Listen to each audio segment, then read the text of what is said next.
Emily Hart stood frozen in a church corridor, her wedding dress dragging behind her like chains.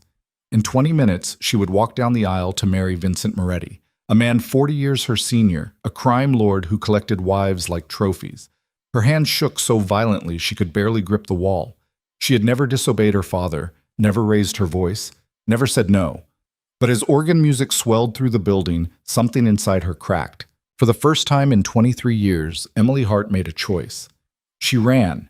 If you want to see how far this story reaches, drop a like and comment with your city below. Now, let me take you into Emily's world. Bam. The wedding dress weighed more than Emily did. That was the thought circling her mind as she stumbled through the back hallways of St. Catherine's, the white fabric snagging on every corner, every door handle, every exposed nail in the old wood paneling. The bodice crushed her ribs. The train dragged like an anchor. Her mother had called it a masterpiece. Emily called it a straitjacket made of silk and lies. Her breath came in short, desperate gasps. Behind her she could hear voices. Her father's people probably, or Vincent's men. She couldn't tell anymore and didn't care. The distinction didn't matter. They all wanted the same thing, to drag her back to that altar, to finish what had been arranged when she was 16 and too afraid to understand what it meant. She pushed through a side door and found herself in a narrow alley between the church and the adjacent building. The late afternoon sun hit her face, blinding after the dim corridors. She blinked, disoriented, still clutching handfuls of her dress to keep from tripping. Think, Emily, think. But thinking had never been her strong suit. Not the kind of thinking that involved plans and escape routes and what happens next. She'd spent 23 years being told what to think, what to wear, what to say, who to marry. Independent thought was a luxury she'd never been allowed to develop. A black car sat at the end of the alley, engine running, windows tinted so dark she couldn't see inside. Emily didn't think. She just moved. Her heels clicked against the pavement as she ran, or tried to run anyway. The dress made it more of a frantic waddle. She reached the car and yanked the back door open, throwing herself inside with all the grace of a drowning person grabbing a life raft. "Drive," she gasped. "Please, just drive. I'll pay you whatever." The driver's seat was empty. The car was empty. Emily's heart stopped. No, no, no, no. She'd just climbed into some random car like an idiot, and now she was trapped. And they'd find her, and her father would... The driver's door opened. A man slid into the seat with the fluid ease of someone who'd done it 1,000 times. He didn't look back at her, didn't acknowledge her presence at all. He simply closed the door, put the car in gear, and pulled out of the alley like nothing unusual had happened. Emily pressed herself against the far door, her dress billowing around her like a cloud of accusation. She could see the back of his head, dark hair, precisely cut. Expensive suit jacket, hands on the steering wheel that didn't shake, didn't hesitate.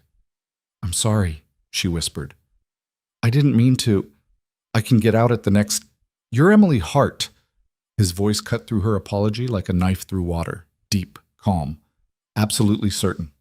She froze. He glanced at her in the rearview mirror, and for the first time she saw his eyes. Dark. Measuring. The kind of eyes that missed nothing and forgot less. "The runaway bride," he continued, still driving with that same unhurried precision. "Quite the scene you've made." I'm not..." The words tangled in her throat. "Who are you?" Adrienne Rousseau. The name hit her like a physical blow. Everyone in the city knew that name. You didn't grow up as Richard Hart's daughter without learning the names of his enemies, the people he mentioned in low, dangerous tones when he thought she wasn't listening. Adrienne Rousseau topped that list. Had topped it for years. Emily's father dealt in real estate and construction, legitimate fronts for less legitimate enterprises.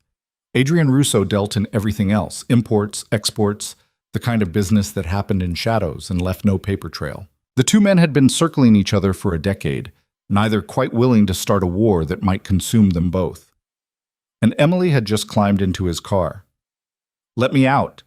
Her voice came out smaller than she intended. "Please." "We're doing 60 on the interstate." He changed lanes smoothly. "I'd advise against it." The interstate. They were already on the interstate. She hadn't even noticed. Emily looked out the window. The city was falling away behind them. skyscrapers giving way to industrial parks, then to the kind of empty stretch where anything could happen and no one would know. Where are you taking me? Somewhere your father won't find you. He said it like it was obvious. Isn't that what you want? Why would you help me? Who said I'm helping you? The question hung in the air between them. Emily pulled her knees up to her chest, difficult in the massive dress, but she managed and tried to think, really think. Adrian Russo had no reason to help her. He had every reason to use her. She was Richard Hart's daughter, promised to Vincent Moretti in a marriage designed to unite two criminal empires. She was a pawn, a bargaining chip, a commodity, and she'd just delivered herself into the hands of her father's worst enemy. He'll kill you, she said quietly. My father. When he finds out. Your father's been trying to kill me for 10 years. He's not very good at it. Vincent Moretti is a 63-year-old man who needs a child bride to feel powerful. Adrian's voice held something that might have been contempt. I'm not concerned about Vincent. The car slowed, turning off the interstate onto a smaller road. Trees lined both sides, their branches creating a tunnel of green that blocked out most of the fading sunlight. I need to make a phone call, Emily said suddenly. My phone's in my bag, but I left my bag in the bridal suite. I need to tell someone I'm okay. Who? The question stumped her. Who would she call? Her mother, who'd helped lace her into this dress and told her to stop crying, that every girl gets nervous before her wedding? Her father, who'd sold her like livestock? Her friends from college, the ones who'd stopped calling after graduation when they realized being friends with Richard Hart's daughter came with complications? I don't know, she admitted. Adrian said nothing. They drove for another 20 minutes in silence. Emily watched the trees give way to a tall iron gate, which opened automatically as they approached. Beyond it, a long driveway stretched toward a house that made her father's estate look like a cottage. 3 stories of stone and glass, surrounded by manicured grounds that probably employed a full-time staff. Security cameras were positioned at regular intervals, discreet but visible if you knew what to look for. Emily knew what to look for. She'd grown up in a house just like this one, where safety was an illusion maintained by armed men and technology. The car stopped in front of the main entrance. Adrian got out first, then opened her door. The gesture was so automatic, so ingrained that Emily almost missed the strangeness of it. A man who'd essentially kidnapped her, offering his hand like a gentleman. She didn't take it. She gathered her dress and stumbled out on her own, nearly twisting her ankle on the gravel. Careful. His hand caught her elbow, steadying her. His grip was firm but not painful. Emily jerked away anyway, putting distance between them. I'm fine. You're wearing heels on gravel in a dress that weighs 40 pounds, he said it matter-of-factly. You're not fine. A woman appeared in the doorway, 50s, severe gray hair, wearing what looked like a housekeeper's uniform but carrying herself like a general. Mr. Russo. She took in the scene without visible surprise. Shall I prepare the East Wing? Yes. And find something for Miss Hart to wear that isn't a wedding dress. The woman's gaze flicked to Emily, one quick assessing look that took in everything. The tear-stained face, the trembling hands, the way Emily was trying very hard not to collapse. Of course. This way, miss. Emily didn't move. What happens now? She asked Adrian. He'd already started toward the house. He paused, turning back to face her fully for the first time. In the fading light, she could see him more clearly, maybe 35, with the kind of face that would have been handsome if it wasn't so controlled, so carefully blank. His suit probably cost more than her wedding dress. Everything about him screamed power, the kind that didn't need to announce itself. Now you decide what you want. I want to go home.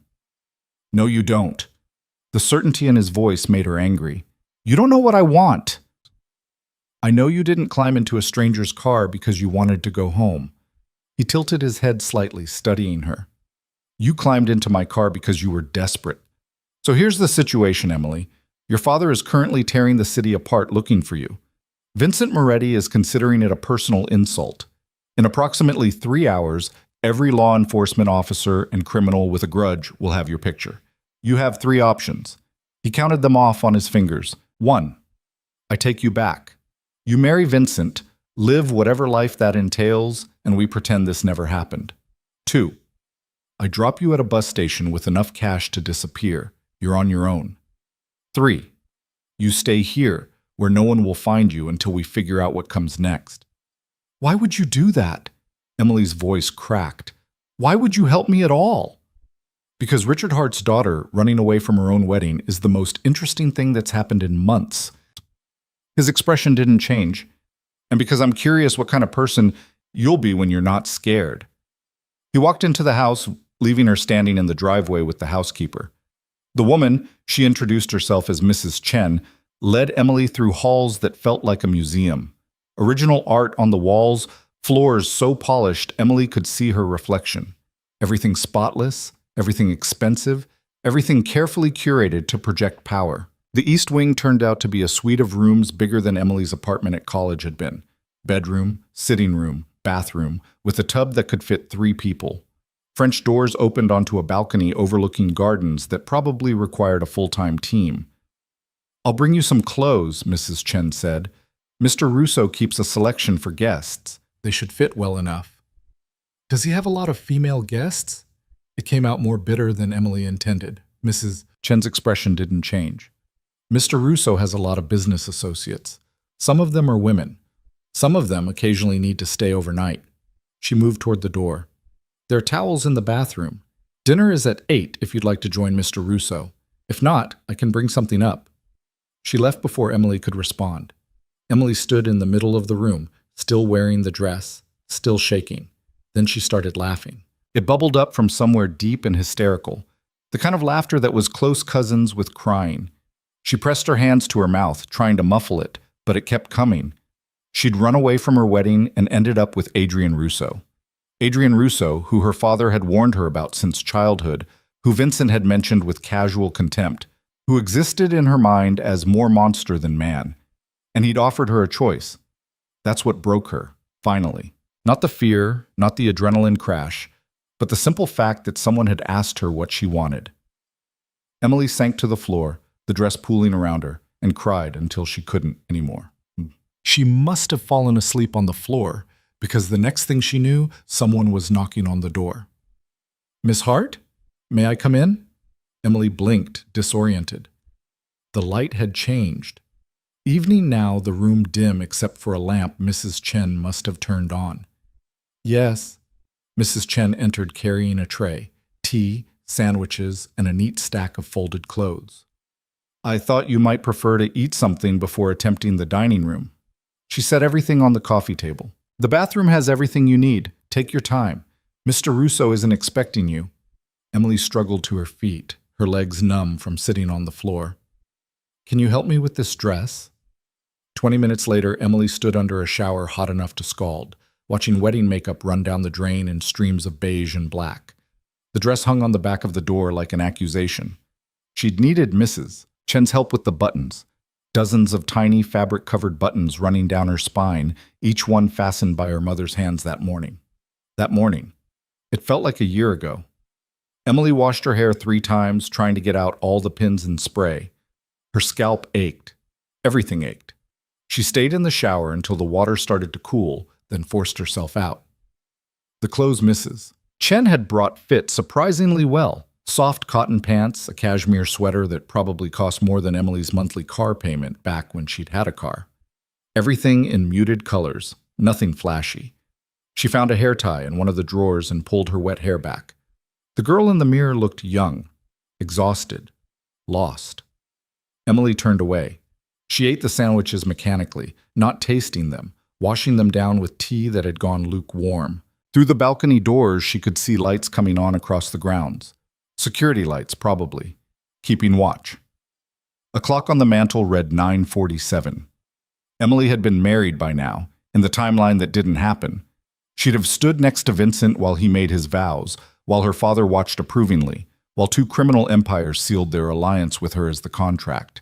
She thought about Vincent's hands, the way he'd touched her face during their courtship. 3 supervised dinners where he'd talked about his expectations for a wife, for children, for obedience. The way he'd looked at her like she was something he'd already purchased, just waiting for delivery. A knock at the door made her jump. It's unlocked. Adrian stepped inside, still wearing the suit from earlier but with his tie loosened, top button undone. He looked tired, actually tired. not the carefully maintained composure from the car. How are you feeling? Like I ruined my life. Did you? He moved to the balcony doors, looking out at the grounds. What was your life before this? Emily considered the question. Waiting? For what? For someone to tell me what to do next. He turned to face her. And now? Now I'm still waiting, just in a different room. Something flickered across his expression, amusement maybe, or approval. You're sharper than you pretend to be. I'm not pretending anything. Yes, you are. He leaned against the doorframe. You've been pretending your whole life. Pretending to be smaller, quieter, less than you are. It's a survival strategy. I recognize it. You don't know anything about me. I know your father underestimated you. I know Vincent Moretti saw you as a trophy. I know you spent 23 years being invisible. He paused. And I know you got tired of it. Emily wanted to argue, to deny it, but the words wouldn't come. Because he was right. She had been tired. So tired of being looked through, talked over, decided for. What happens tomorrow? She asked instead. Tomorrow your father will make demands. Vincent will make threats. The police will get involved because kidnapping is still technically illegal, even when the victim climbs into the car willingly. He said it all calmly, like discussing the weather. I'll handle it. How? That's not your concern. It's my life. Then what do you want to do about it? He straightened, moving closer. Not threatening, just closing the distance. You asked what happens next. I'm asking you the same question. What do you want, Emily? No one had ever asked her that before. Not really. Not and meant it. I don't know, she whispered. Then figure it out. He headed for the door, then paused. You're safe here. No one gets past my security. Take the time you need. Why? He looked back at her. Why what? Why are you doing this? Don't tell me it's curiosity. Nobody risks a war with Richard Hart and Vincent Moretti over curiosity. For a long moment, he didn't answer. Then, my mother was promised to a man she didn't choose. She went through with it because she thought she didn't have options. She was wrong. His voice stayed level, but something in his eyes had gone cold. You climbed into my car instead of walking down that aisle. That took more courage than most people have. I'm curious what you'll do with it. He left before Emily could respond. She stood alone in the guest room in borrowed clothes, in a house belonging to her father's enemy, and tried to figure out what she wanted. The problem was, she'd spent so long being what everyone else wanted that she wasn't sure she knew how to want things for herself. But she had all night to learn. Emily didn't sleep well. The bed was comfortable, the room quiet, but her mind wouldn't shut off. Every time she closed her eyes, she saw her father's face, heard Vincent's voice, felt the weight of that dress dragging her down.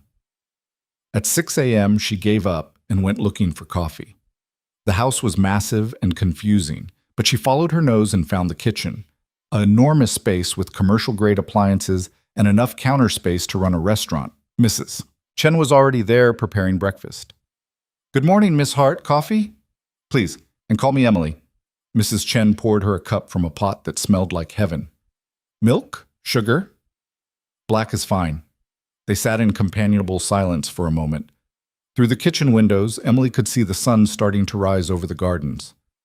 How long have you worked for Mr. Russo? Emily asked. 15 years. That's a long time. Mr. Russo is a good employer, fair, loyal to the people who work for him. Mrs. Chen studied Emily over her coffee cup. He's also very private. The fact that you're here at all is unusual. He told you why I'm here? He told me you needed somewhere safe to stay. That's all I need to know. Emily wrapped her hands around the warm mug. Do you think I'm stupid for running? I think running from something takes courage. Running toward something takes more. Mrs. Chen stood, returning to her breakfast preparations. The question is, which one are you doing? Before Emily could answer, Adrian walked in. He looked like he'd been up for hours, freshly showered, wearing different clothes, the kind of alertness that came from being thoroughly awake. He went straight for the coffee. Morning. Morning, Emily echoed. He glanced at her, then at Mrs. Chen. I need to make some calls. Emily, if you want to join me for breakfast in an hour, we can discuss next steps. Okay. He left with his coffee, already pulling out his phone. Mrs. Chen started cracking eggs into a bowl. He's not usually this polite before 9. What's he usually like? Focused, intense, not great with small talk. She whisked the eggs. But he takes care of the people under his protection. You could do worse. Emily didn't know what to say to that. An hour later, she found herself in a dining room that could seat 20, sitting across from Adrian while Mrs. Chen served what appeared to be a full breakfast spread. You didn't have to, Emily started. Mrs. Chen enjoys cooking for people who appreciate it, Adrian interrupted. Eat. So she ate. Scrambled eggs, bacon, fresh fruit, toast with butter that tasted real instead of like the fake spread her mother bought. She hadn't realized how hungry she was until food appeared in front of her. Adrian ate mechanically, like it was a necessary task to complete. He had a tablet next to his plate, checking it between bites. Your father released a statement, he said without preamble.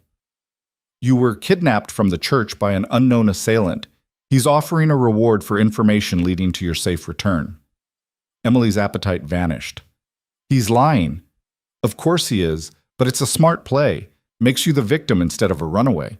Maintains the engagement, maintains the alliance with Moretti. What did Vincent say? Nothing publicly.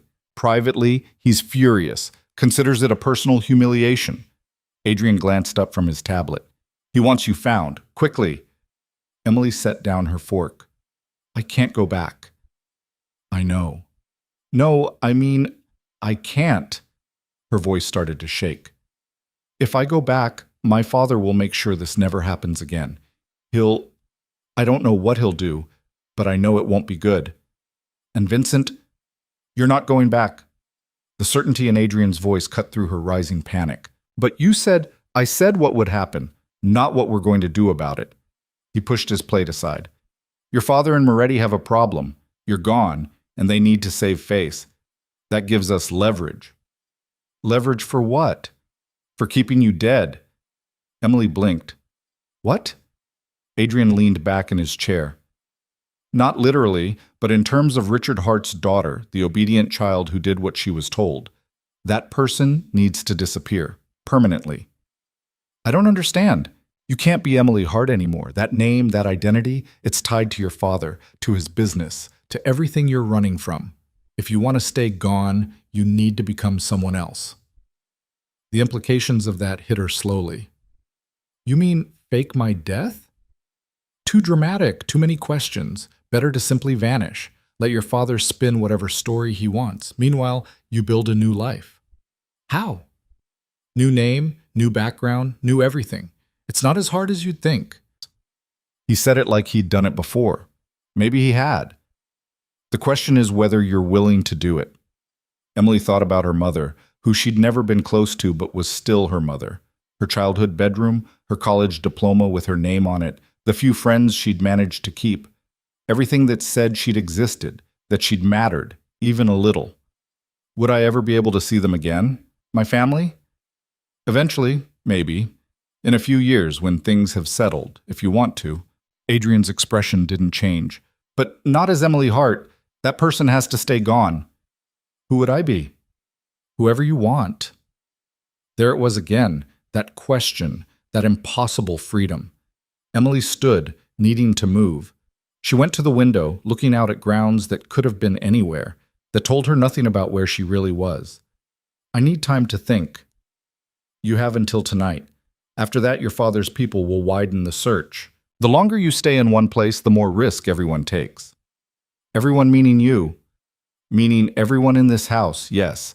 I can protect you, Emily, but not if you're indecisive. He stood as well. I have work to do. Mrs. Chen will get you anything you need. We'll talk again at dinner. He left her standing at the window, drowning in choices she'd never learned how to make. Emily spent the day exploring the house. Not snooping exactly, but walking, learning the layout, the rhythm of the place. She saw security personnel, always at a distance, always professional. She saw Mrs. Chen directing a small army of staff who appeared and disappeared like ghosts. She saw a library with floor-to-ceiling books and wondered if Adrian had read any of them or if they were just for show.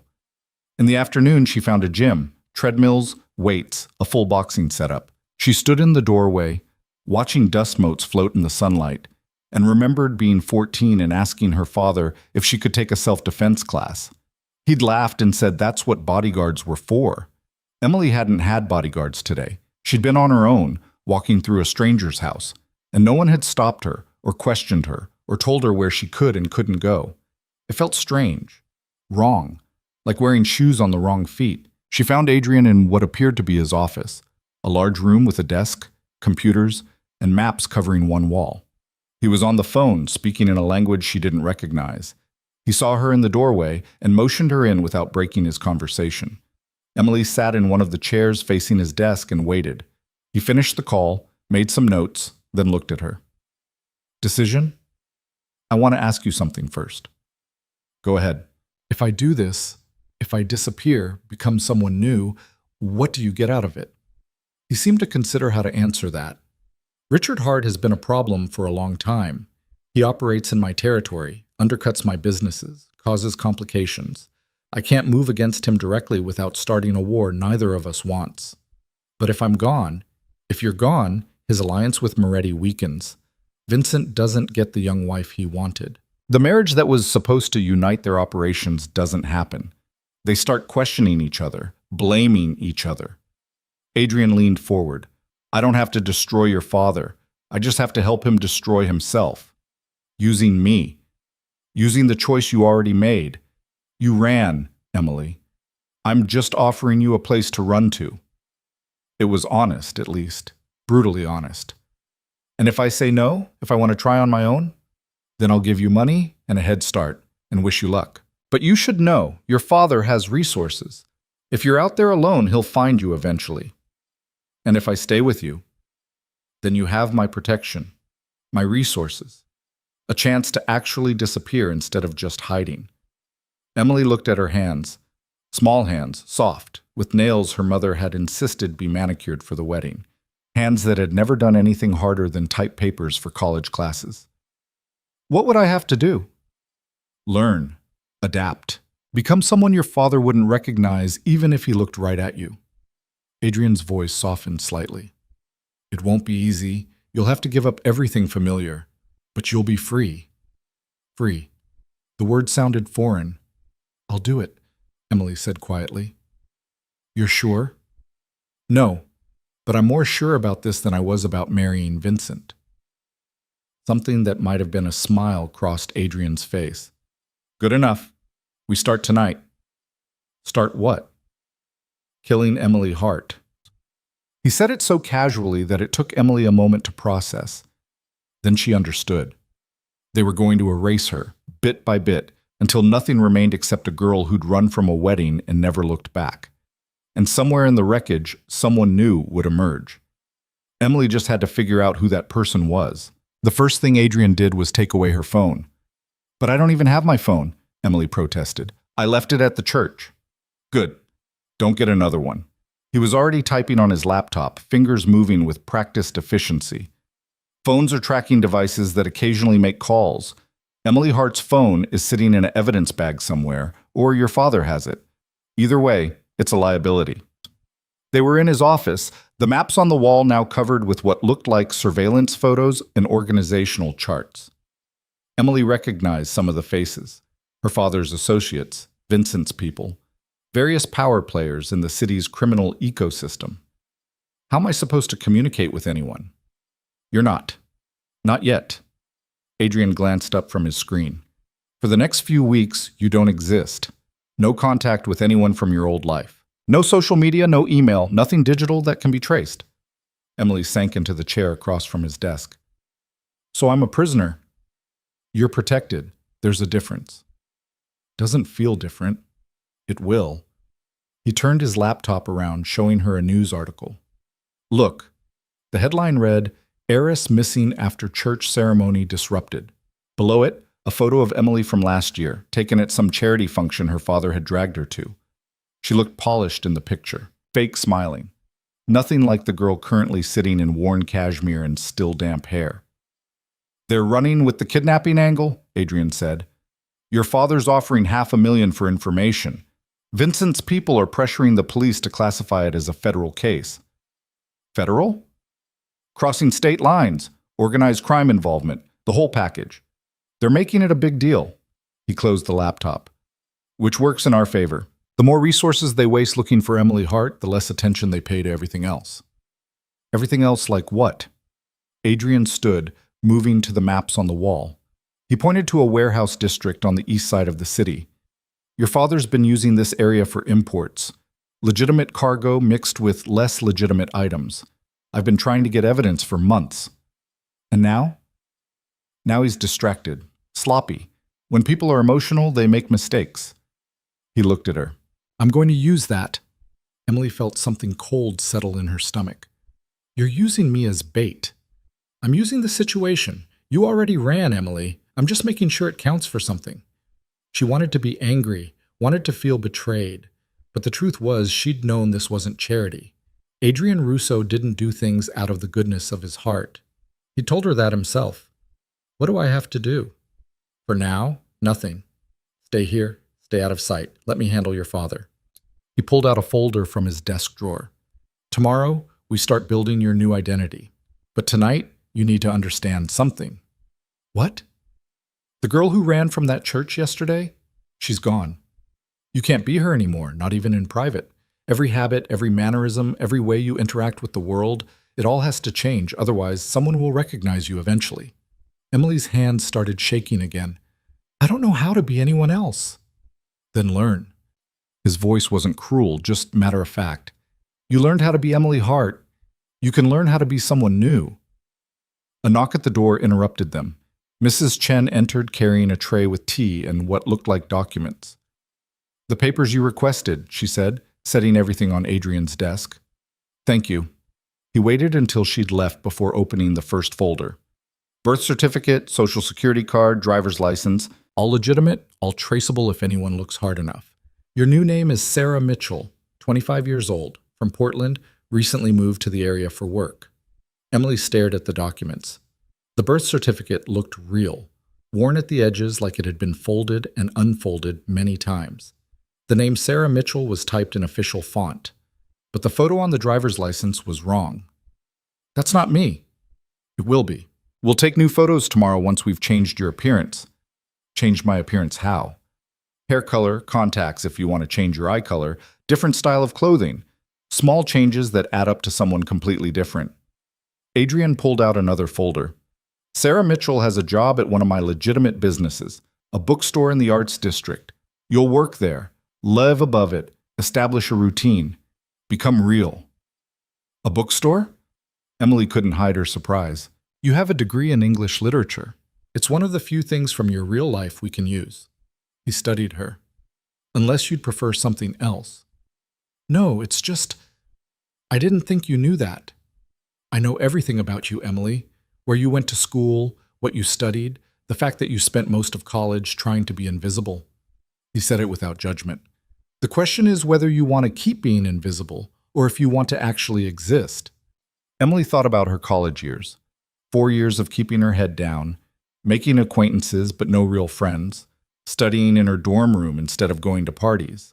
Her father's name had followed her everywhere, a shadow she couldn't escape. People either wanted to use her connection or were scared of it. I want to exist, she said quietly. Good. Then we start tomorrow at 7. Get some rest. It wasn't a suggestion. Emily left his office and wandered back to her room, her mind spinning. Sarah Mitchell. The name felt foreign, like trying on someone else's clothes. But maybe that was the point. She found Mrs. Chen in the kitchen, preparing what looked like dinner for a small army. Can I help? Emily asked. Mrs. Chen looked up, surprised. You want to help cook? I want to do something with my hands. I'm going crazy just sitting around. For a moment, Emily thought she'd be refused. Then Mrs. Chen nodded toward the vegetables on the counter. Those peppers need chopping, small dice. Emily picked up a knife, weighing it in her hand. She'd never been allowed in the kitchen growing up. Her mother had a chef, and Emily's job was to appear at dinner looking presentable, not to prepare the food. In college, she'd survived on takeout and whatever she could microwave. I don't really know how, she admitted. Then I'll teach you. Mrs. Chen moved beside her, demonstrating the proper grip. Cooking is about control. You decide what goes in, how it's prepared, what it becomes. Useful skill. They worked in silence for a while, Emily concentrating on cutting the peppers into even pieces. It was harder than it looked. Her cuts were uneven, and she nearly sliced her finger twice. You're gripping too tight, Mrs. Chen observed. Let the knife do the work. Emily loosened her grip, tried again. Better, but still clumsy. I'm terrible at this. You've been doing it for 10 minutes. Excellence takes practice. Mrs. Chen started browning meat in a pan. Mr. Russo told me what you're doing, the new identity. Emily's hands stilled. And I think you're braver than you give yourself credit for. She glanced over. Most people would have gone back, faced the consequences. You're choosing uncertainty instead. Or I'm a coward who's running away. Running toward something isn't cowardice, it's hope. Emily thought about that while she finished the peppers. Hope seemed like a generous interpretation. Desperation felt more accurate. They prepared dinner together, Mrs. Chen offering quiet corrections and occasional praise when Emily got something right. By the time everything was ready, Emily's hands hurt, and she was exhausted, but she'd made something. It wasn't much, just chopped vegetables and stirring sauce, but it was more than she'd done in years. Thank you, she told Mrs. Chen. For what? For treating me like a person instead of a problem. Mrs. Chen's expression softened. Everyone in this house is here because Mr. Russo gave them a chance when no one else would. That includes me. I'm just passing it forward. Emily wanted to ask what she meant, but Adrian appeared in the doorway before she could. Dinner ready? Just finishing. Mrs. Chen started plating food. Emily helped. Adrian's gaze flicked to Emily, something unreadable in his expression. Did she? They ate in the kitchen instead of the formal dining room, the three of them around the large wooden table. It felt almost normal, if you ignored the security cameras and the loaded gun Emily spotted in Adrian's shoulder holster when his jacket shifted. Your father filed a missing persons report, Adrian said between bites. The FBI is officially involved now. Emily's appetite vanished. That's bad. It's expected. They'll investigate, find nothing, eventually move on to other cases. Missing adults are low priority unless there's evidence of foul play. He'll tell them I was kidnapped. He'll tell them he believes you were kidnapped. Without evidence, it's just a worried father's theory. Adrian refilled his water glass. The key is making sure they don't find evidence. What kind of evidence could they find? You, mostly. If they locate you and you tell them you left willingly, it undermines his entire narrative. He looked at her directly. Which is why you need to understand, if law enforcement finds you, you can't tell them the truth. You ran away, yes, but you're safe now. You don't want to be found, and you're asking them to respect your privacy as an adult. Will they? Legally, they have to. You're 23, not a minor. If you tell them you're safe and don't want your location disclosed, they'll close the case. And if my father doesn't accept that, he won't. But there's nothing he can do about it without admitting he wanted to force you into an unwanted marriage, which raises questions he doesn't want answered. Adrian's voice hardened. Your father's power comes from reputation. He can't afford to look like a man who can't control his own daughter. The words stung, but they were true. Richard Hart's entire empire was built on fear and respect. A daughter who publicly defied him undermined both. He'll come after you, Emily said. Blame you for taking me. Let him try. The certainty in Adrian's voice sent chills down her spine. Not fear exactly. Something else. Something that felt dangerously like safety. After dinner, Emily retreated to her room and found new clothes laid out on the bed. Not the expensive cashmere from before, but regular clothes. Jeans, t-shirts, a leather jacket that looked worn but well made. A note in Mrs. Chen's handwriting read, For tomorrow. Dress comfortable. Emily tried on the jeans. They fit perfectly, which was somehow more unsettling than if they'd been wrong. Someone had paid attention to her size, her measurements. Someone had cared about details. She sat on the bed surrounded by clothes meant for someone named Sarah Mitchell and tried to imagine being that person. What would Sarah like? How would she talk, walk, hold herself? Would she be confident or shy? Outgoing or reserved? The possibilities were overwhelming. A soft knock interrupted her spiral. Come in? Adrian entered carrying a laptop. I thought you might want to see something. He set the laptop on the bed, angling it so she could see the screen. It showed a news broadcast, the volume muted. Her father stood behind a podium, looking appropriately devastated. Vincent Moretti stood beside him, stone-faced. Adrian unmuted the audio. Our family is going through a nightmare, her father was saying, his voice thick with manufactured emotion. My daughter Emily is a gentle, trusting soul. We believe she was targeted because of our family's prominence. We're asking anyone with information to please come forward. The camera cut to a reporter. Mr. Hart, some witnesses say they saw your daughter running from the church voluntarily. Can you comment on that? Her father's expression hardened for a fraction of a second before smoothing out. My daughter was clearly in distress. Whatever she was running from, we need to find her and bring her home safely. Adrian muted the audio again. He's good. I'll give him that. He's a liar. Most successful people are. He closed the laptop. But he made a mistake. He put Vincent next to him at that press conference. Makes it look like they're united, but it also ties Vincent to the narrative. If you turn up safe and voluntarily gone, Vincent looks like a fool for the whole grieving almost husband performance. Emily hadn't thought about it that way. You're trying to drive a wedge between them. I'm highlighting cracks that already exist. Vincent's ego is fragile. Your father's control is slipping. Eventually, they'll blame each other. Adrian stood, picking up the laptop. And when they do, I'll be ready. What happens to me when all this is over? You'll be Sarah Mitchell, living a quiet life in a bookstore, if you want to stay that way. What else would I be? He paused at the door. That's up to you. Sleep well, Emily. Sarah, she corrected quietly. If I'm going to be here, I should start using the name. Something shifted in Adrian's expression. Approval, maybe. Good night, Sarah. He left, and Emily was alone with her new name and the growing realization that she'd traded one cage for another. This one was bigger, nicer, but still had walls. The difference was, this time she'd chosen it. That had to count for something. The next morning started at 6, not 7. Adrian knocked once, then entered without waiting for permission. Up. We have work to do. Emily stumbled out of bed, still half asleep. You said 7. I changed my mind. Bathroom's occupied by a hairstylist and a makeup artist. They have 2 hours to transform you. Transform me into what? Someone your father wouldn't recognize if he passed you on the street. The hairstylist turned out to be a woman named Lucia, mid-40s with platinum blonde hair and an accent Emily couldn't place. The makeup artist was younger, tattooed, introducing herself as just Kai. They looked at Emily like she was a project. The hair has to go, Lucia said, running her fingers through Emily's dark brown waves. Color and cut. How short? Emily asked nervously.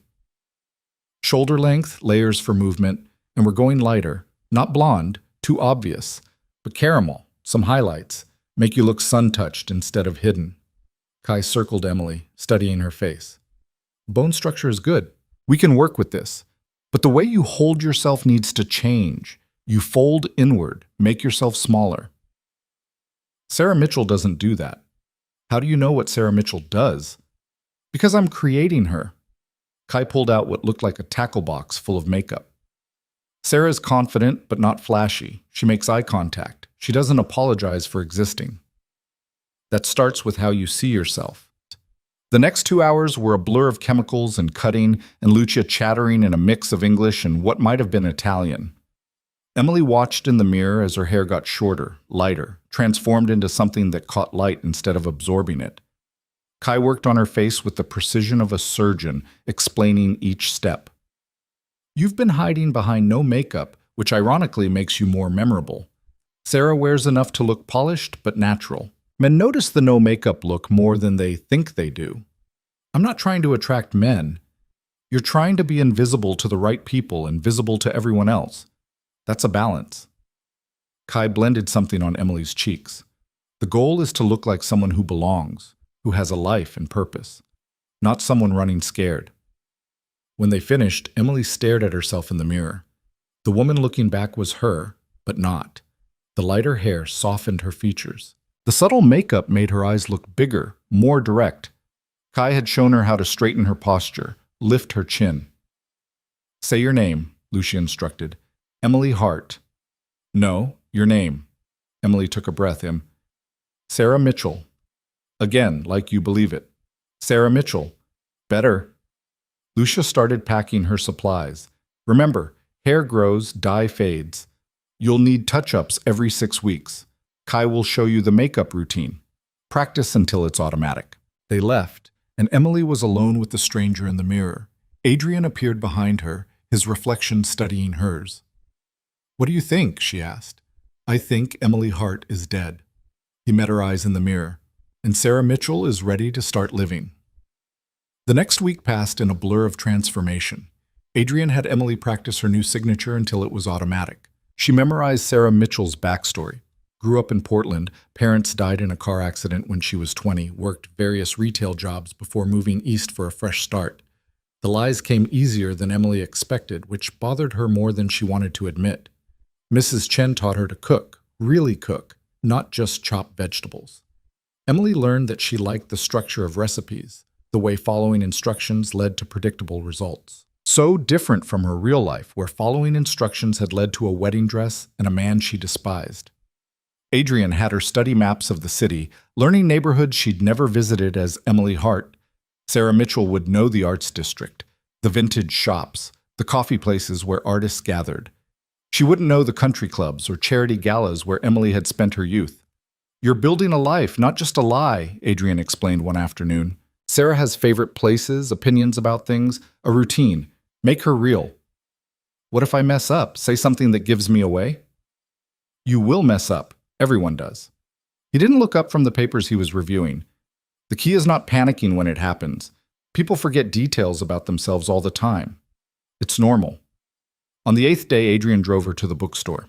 It was tucked between a vintage clothing shop and a cafe in a neighborhood Emily had never visited. The sign read chapter and verse in faded gold letters.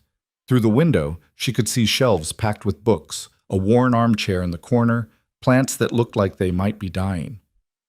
It's perfect, Emily breathed. Adrian unlocked the door. It's been closed for 6 months. The previous owner retired, and I bought the property. You'll run it, live upstairs, establish yourself in the community. The interior smelled like old paper and dust. Emily walked between the shelves, trailing her fingers over spines. Fiction, poetry, history, everything jumbled together without clear organization. It needs work, Adrian said. It needs love. Emily pulled out a book, blowing dust off the cover. When do I start? Tomorrow. I've scheduled some contractors to fix the apartment upstairs, update the electrical. But the store itself, that's yours to figure out. Emily turned to face him. Why a bookstore? Why not something easier? Because Sarah Mitchell loves books. Because it's believable. And because you need something that's yours, not just a cover story. He moved toward the door. Make it real, Sarah. Make it matter. He left her there, alone in the dusty bookstore, and for the first time since climbing into his car, Emily felt something other than fear. She felt possibility. The apartment above the store was small but functional. 1 bedroom, a bathroom that had seen better decades, a kitchen with appliances that probably predated Emily's birth. But it had windows that let in real light, and it was hers. Mrs. Chen arrived the next day with cleaning supplies and opinions. This place is a disaster.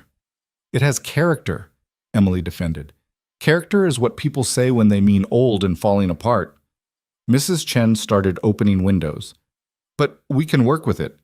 They spent 3 days cleaning, painting, making the space livable. Emily learned she was terrible at painting. She got more on herself than the walls, but she kept trying anyway. Mrs. Chen brought curtains, a few pieces of furniture, things that made the apartment feel like someone actually lived there. Where did all this come from? Emily asked, looking at the bookshelf that had appeared while she was grocery shopping.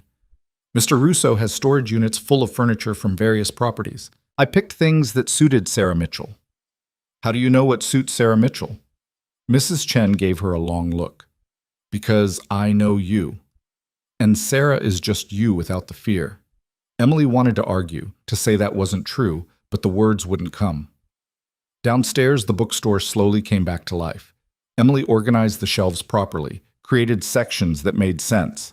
She discovered the previous owner had excellent taste but terrible organization. First editions mixed with paperbacks, valuable books shoved next to book club novels. She made lists, inventory that could be sold, damaged books that needed disposal, gaps in the collection that should be filled. It was methodical work, satisfying in a way she hadn't expected. 2 weeks after moving in, Emily opened the store. She'd put a small ad in the local paper, updated the ancient website, posted on social media accounts Adrian's people had created for Sarah Mitchell. Nothing fancy, just announcing the reopening under new ownership. The first customer was a woman in her 60s, wearing a cardigan covered in cat hair. "I used to come here all the time," she said, looking around with watery eyes. "I was so sad when Martin closed up." "Martin was the previous owner?" Emily asked. "For 30 years. Best bookseller in the city. He knew every customer, what they liked, would set books aside when he thought they'd enjoy something." The woman smiled. "I'm Dorothy." "Sarah." The name came out smooth now, natural. "Sarah Mitchell. You look too young to run a bookstore." "I'm 25, and I love books." Emily gestured to the shelves. "Martin left an incredible collection. I'm still discovering everything." Dorothy browsed for an hour, eventually buying 3 mysteries and a cookbook. She promised to come back next week. More customers trickled in throughout the day. Some were curious about the new owner. Others had been regulars and wanted to see if the store was the same. Emily talked to each one, learning what they liked, making recommendations when she could. By closing time, she'd sold 14 books and felt more accomplished than she'd felt in years. Adrian showed up as she was locking the door. "How was the first day?" "Good. Really good, actually." Emily pocketed the key. "People were nice." "Did anyone ask questions?" "About me? A few. Where I'm from, how I ended up here. I stuck to the story." "And?" "And they believed me." Emily looked at him. "Is it always going to feel this strange? Lying to everyone?" "Eventually it won't feel like lying, it'll just be your life." Adrian started walking and Emily fell into step beside him. "The bookstore suits you." "How would you know? You barely know me." "I know you well enough." He glanced at her. "You're careful with people, good at reading them. Those are useful skills for a bookseller." They walked in silence for a block. The neighborhood was quieter at night, restaurants closing, streetlights creating pools of yellow on the sidewalk. "Can I ask you something?" Emily said. "You can ask. I might not answer." "Why do you live the way you do? All the security, the guards, the—" She gestured vaguely. "Everything. Because people want me dead." He said it simply, like commenting on the weather. "I've made enemies. Lots of them. Security isn't paranoia when the threats are real." "Doesn't it get exhausting, always being on guard?" "It's the only life I know." He stopped at the corner. "My car's this way. Do you need a ride?" "I'm 3 blocks from the store. I can walk." Sarah Mitchell walks home alone at night. Emily Hart wouldn't have. He studied her. "You're doing well. Keep it up." He left, and Emily walked back to the bookstore, to the apartment above it, to the life she was building one careful lie at a time.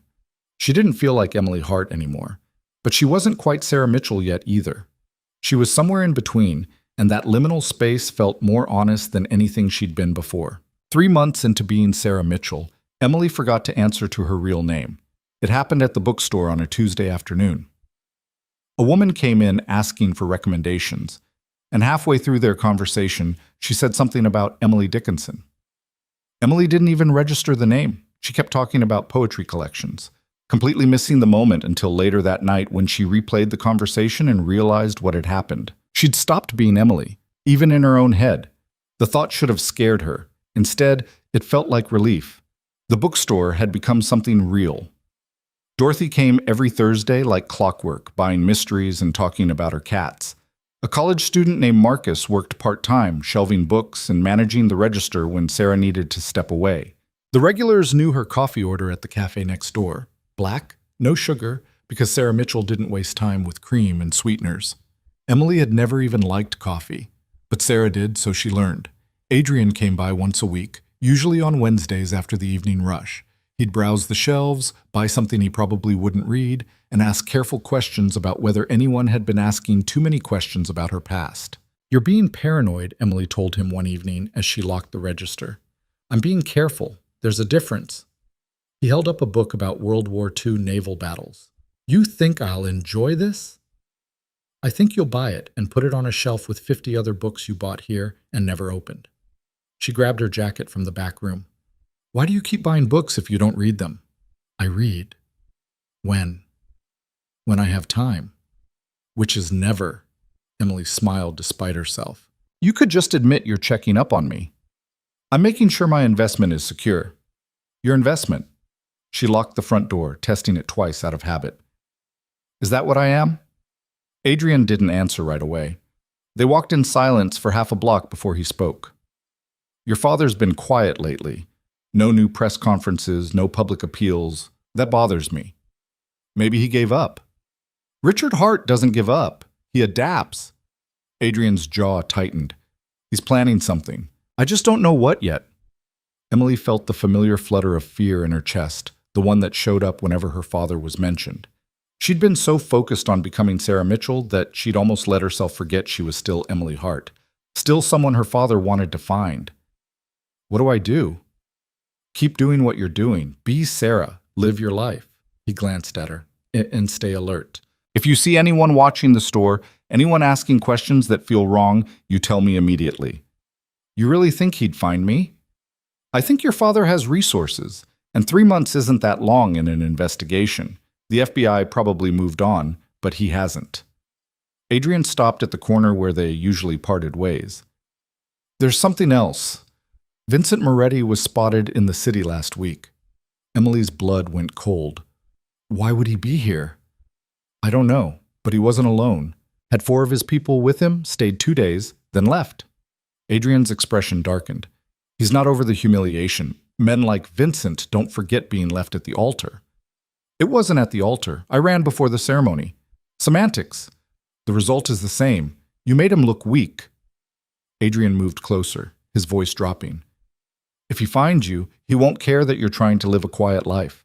He'll care that you're the reason people laughed at him. Emily wrapped her arms around herself, suddenly cold despite the mild evening. So what do I do? Run again? No.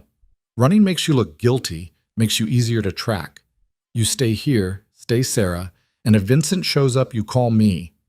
He pulled out his phone, typing something quickly. I'm putting 2 of my people in the area. They'll be around but not obvious. Extra eyes. I don't want bodyguards. They're not bodyguards. They're insurance. His phone buzzed and he glanced at the screen. I have to go. Be careful, Sarah. He left before she could argue, disappearing into a black car that materialized at the curb like it had been waiting. Emily watched him go, then walked the 3 blocks to her apartment, hyper-aware of every shadow, every parked car, every person on the street. This was the problem with building a new life. You started to care about keeping it. The next day, Emily noticed the man.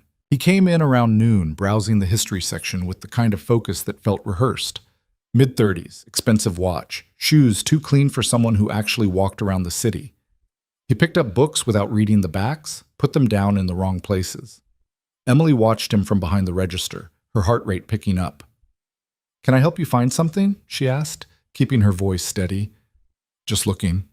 He didn't make eye contact. Nice place. You the owner? I am. Took over a few months ago. From Martin, right? Used to come here when I was a kid. He finally looked at her, and Emily saw calculation in his eyes. You're new to the neighborhood? Relatively. Moved here from Portland. Portland's nice. What brought you east? Too many questions, too specific. Wanted a change, Emily said lightly. You looking for anything in particular? We have a great selection of local history if you're nostalgic for the area. Maybe another time. He set down the book he'd been holding, upside down, she noted, and headed for the door. See you around. The door closed behind him, and Emily immediately pulled out her phone. Adrian answered on the first ring. What's wrong? Someone was just in the store, asked too many questions, wasn't actually interested in books. She described the man in detail, including the watch and the shoes. Did he give you a name? No, and I didn't ask. Should I have? No, you did right. She heard typing on his end. I'm sending someone to pull the security footage. Stay in the store. Don't leave alone tonight. I'll have Marcus close with you. Adrian? Just precautions, Sarah. Probably nothing, but we don't take chances. He hung up, and Emily was left staring at her phone, at the name Adrian Russo on the screen, at the casual way he'd slipped into taking care of problems she didn't even know how to articulate. Marcus showed up for his shift an hour later, completely unaware of anything wrong. He was a good kid, junior at the state university, studying literature because he genuinely loved it. Emily had hired him 6 weeks ago, and he'd proven reliable, showing up on time and actually reading the books instead of just shelving them. "Big plans tonight?" he asked, organizing the new arrivals. "Just the usual. You?" "Paper due Friday. Probably pull an all-nighter tomorrow." He grinned, living the dream. Emily envied him suddenly. The simple stress of college papers, the normalcy of complaining about deadlines. She'd had that once, briefly, before her father had made it clear that her degree was a formality, that her real future involved marriage and being decorative. 2 men came in around 6, different from the first guy, older, rougher around the edges, wearing jackets despite the warm evening. They didn't browse. They stood near the door, watching. Adrian's people, Emily realized with a mixture of relief and dread. She'd needed extra security. That's what that meant. Marcus noticed them too. Those guys seem lost. "They're fine. Just looking." Emily focused on the inventory spreadsheet she'd been pretending to work on for the last hour. "Hey, Marcus, if anyone comes in asking about me specifically, my background, where I'm from, anything personal, can you let me know?" "Sure, everything okay?" "Yeah, just had a weird customer earlier. Probably nothing." "Weird how?" "Just off. You know how sometimes people give you a bad feeling?" Marcus nodded slowly. "My mom always says trust your gut. She's usually right. Smart woman." They worked in comfortable silence until closing time. The 2 men stayed outside, maintaining a discreet distance, but definitely there. Marcus noticed but didn't comment, which Emily appreciated. After Marcus left, one of Adrian's men came in. "Miss Mitchell, I'm going to walk you home. Mr. Russo's orders." "I live 3 blocks away." "Yes, ma'am. Still doing it."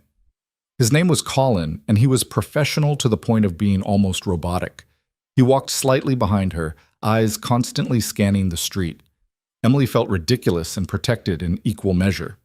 At her door, he did a sweep of the stairwell before letting her go up. "I'll be in the area tonight. You need anything? Call this number." He handed her a card with nothing but a phone number printed on it. "Mr. Russo will be by tomorrow to discuss next steps." "Next steps for what?" "That's between you and him, ma'am. Have a good evening." He left, and Emily climbed the stairs to her apartment, unlocked 3 separate locks Adrian had insisted on installing, and collapsed on her couch. This was supposed to be simple. Disappear, become someone new, live quietly. Instead, she was back to being watched, protected, worried about men with expensive watches asking questions. Her phone rang. "Adrian, you made it home." Colin is very thorough. Colin is former military and takes his job seriously. So do I. Adrian's voice was tight. "The man from this afternoon was doing reconnaissance, checking if you match a description someone gave him." "Whose description?" "I don't know yet, but I'm going to find out." Papers rustled on his end. "In the meantime, I need you to be extra careful. Vary your routine. Don't walk the same route every day. Keep your phone on you at all times." This is exactly what I was trying to avoid. Being watched, being controlled. The difference is, I'm trying to keep you safe, not own you. His voice softened slightly. "I know this isn't what you wanted, Sarah, but your father is still looking, and now it seems like Vincent might be too. We have to assume they're working together until we know otherwise." Emily pressed her palm against her forehead, fighting off a headache. "How long do I have to live like this?" "Until they give up or we convince them you're not worth finding." He paused. "There's a third option." "Which is?" "We go on offense. Make them worry about their own problems instead of focusing on you." "What does that mean?" "It means I stop playing defense and start playing the game I'm good at." Something in his tone made Emily shiver. "But that's my concern, not yours. You focus on being Sarah Mitchell, bookseller. Let me handle your father." "Adrian, get some sleep. I'll see you tomorrow." He hung up before she could argue. Emily sat in her quiet apartment, listening to the sounds of the city outside her window, and tried to remember what peace felt like. Adrian showed up at the bookstore the next morning before she'd even opened. He looked like he hadn't slept. His tie was loose, his expression harder than usual. "We need to talk." Emily unlocked the door, let him in, relocked it behind them. "What happened?" "Vincent met with your father yesterday. My source at the FBI confirmed it. They had dinner at that steakhouse your father owns, the one downtown. 2 hours, private room, no one else present except their personal security. They're working together. They're coordinating. Whether they're actually working together or just comparing notes, I can't tell yet." Adrian moved to the window, checking the street outside. "But the timing is bad. Vincent in town, your father suddenly quiet, and now someone scoping out your store. It's not coincidence." Emily felt the room tilt slightly. "They know where I am. They might suspect, or they're checking every bookstore in the city, seeing if any new female owners match your description." He turned to face her. "Either way, we need to move you." "No." "Sarah, no." Emily stood straighter, fighting the urge to fold into herself. "I built this. The store, the life, all of it. I'm not running again just because my father can't accept that I left. This isn't about pride, isn't it?" She gestured around the store. "You told me to make Sarah Mitchell real. I did. She has customers who depend on this place, an employee who needs the job, a routine and a life. If I run now, what was the point of any of this?" Adrian studied her, his expression unreadable. "The point was keeping you safe." "Safe and alive aren't the same as living." Emily moved closer, needing him to understand. "For the first time in my life, I matter. Not because of who my father is or who I was supposed to marry, but because I built something. People come into this store and talk to me, to Sarah, like I'm a real person with opinions and value. I won't give that up, even if it gets you killed. Even if it's hard." She softened her voice. "I'm not Emily Hart anymore. She would have run. But Sarah Mitchell doesn't run from her own life." Something shifted in Adrian's expression. Not quite approval, but close. "Then we do this differently." He pulled out his phone, typing rapidly. "You stay, but we increase security. Call in another man will rotate shifts outside. You vary your routine, like I said, and you wear this." But he handed her a small device, no bigger than a button. "What is it?" "GPS tracker, panic button combination. You press it for 3 seconds, and every person I have in the city gets your location and knows you're in trouble." He showed her how it worked, attaching it to the inside of her jacket collar. "Non-negotiable, Sarah. You want to stay, this is part of the deal." Emily nodded. "Okay. And there's something else. I need you to do something that might be uncomfortable." "What?" "I need you to let Vincent find you." The words hit her like cold water. "What? No, absolutely not." "Listen to me." Adrian's voice took on the tone he used when he was planning something, that calculating edge. "If Vincent finds you and you're just Sarah Mitchell, living a normal life, completely different from the girl he almost married, it might convince him you're not worth the trouble. Or it might make him angry enough to hurt me. Not if I'm there. Not if we control the encounter." Adrian moved closer. He's expecting Emily Hart, scared and hiding. If he meets Sarah Mitchell, confident and building a life, it changes the narrative. You're not his runaway bride. You're just someone who happened to be in the wrong place at the wrong time 3 months ago. He'll recognize me. Will he? Look at yourself. Adrian gestured to the mirror near the door. Different hair, different style, different everything. You've changed, Sarah. And more importantly, you've changed how you carry yourself. The girl who ran from that church hunched her shoulders and whispered, "You don't do that anymore." Emily looked at her reflection. He was right. She stood differently now, spoke without apologizing first, made eye contact instead of studying the floor. What if it doesn't work? What if he sees through it? Then I have 12 different contingencies, and Vincent Moretti leaves this city with a very clear understanding of what happens to people who threaten what's mine. The possessiveness in his voice should have bothered her. Instead, it felt like safety. "When?" she asked quietly. "Soon. I'm working on the setup now. In the meantime, you keep being Sarah. Let him come to you." "And if my father comes instead?" Adrian's expression went cold. "Your father won't get within a mile of you. I promise you that." He left, and Emily spent the rest of the day trying to focus on inventory and customer service while her mind spun through worst-case scenarios. Marcus noticed her distraction. "You okay, boss? You seem stressed." "Just thinking about expansion, maybe adding a coffee bar." The lie came easily now. "Lots to figure out." "That'd be cool. Dorothy would camp out here all day." Emily managed to smile. "Exactly my concern." The afternoon passed without incident. Colin was outside, less obvious than yesterday, but still there. A few regular customers came in, bought their usual selections, chatted about the weather. Normal things, normal interactions, the kind of day Sarah Mitchell should be having. Except Emily couldn't shake the feeling of waiting for something to break. It happened on Friday. Emily was restocking the poetry section when the door chimed. She glanced up automatically, ready with her customer service smile. Vincent Moretti stood in her bookstore. He looked exactly like she remembered, tall, silver hair perfectly styled, wearing a suit that probably cost more than her monthly revenue. But up close, in the daylight, she could see the cruelty in his eyes, the hardness around his mouth. He was looking right at her. Emily's hands started shaking. She forced herself to breathe, to remember everything Adrian had told her. She wasn't Emily Hart.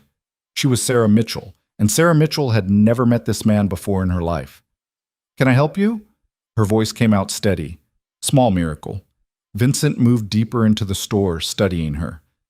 "This is a nice place. Been here long?" "A few months, still getting settled."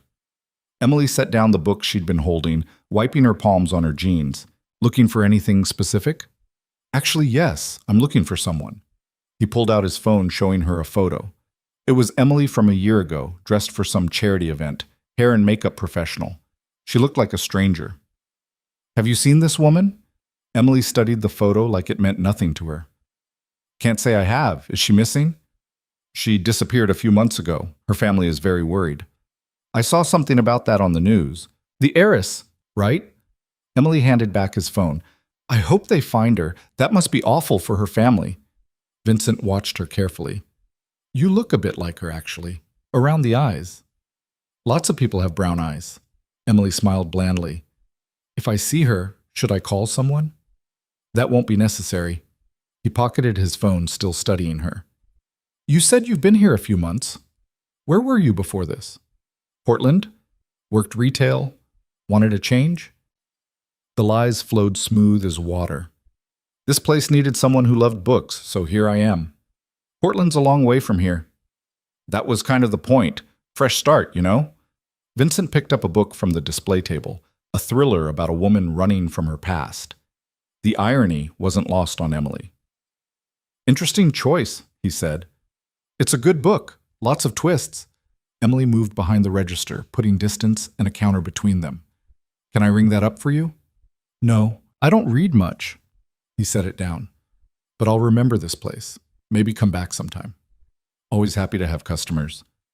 He left without buying anything, and Emily waited until his car pulled away before she let herself collapse against the counter. Her phone was ringing. Adrian. "He was just here," Emily said before he could speak. "I know. Colin called it in. You did good." "I don't feel good. I feel like I'm going to throw up." "That's adrenaline. It'll pass."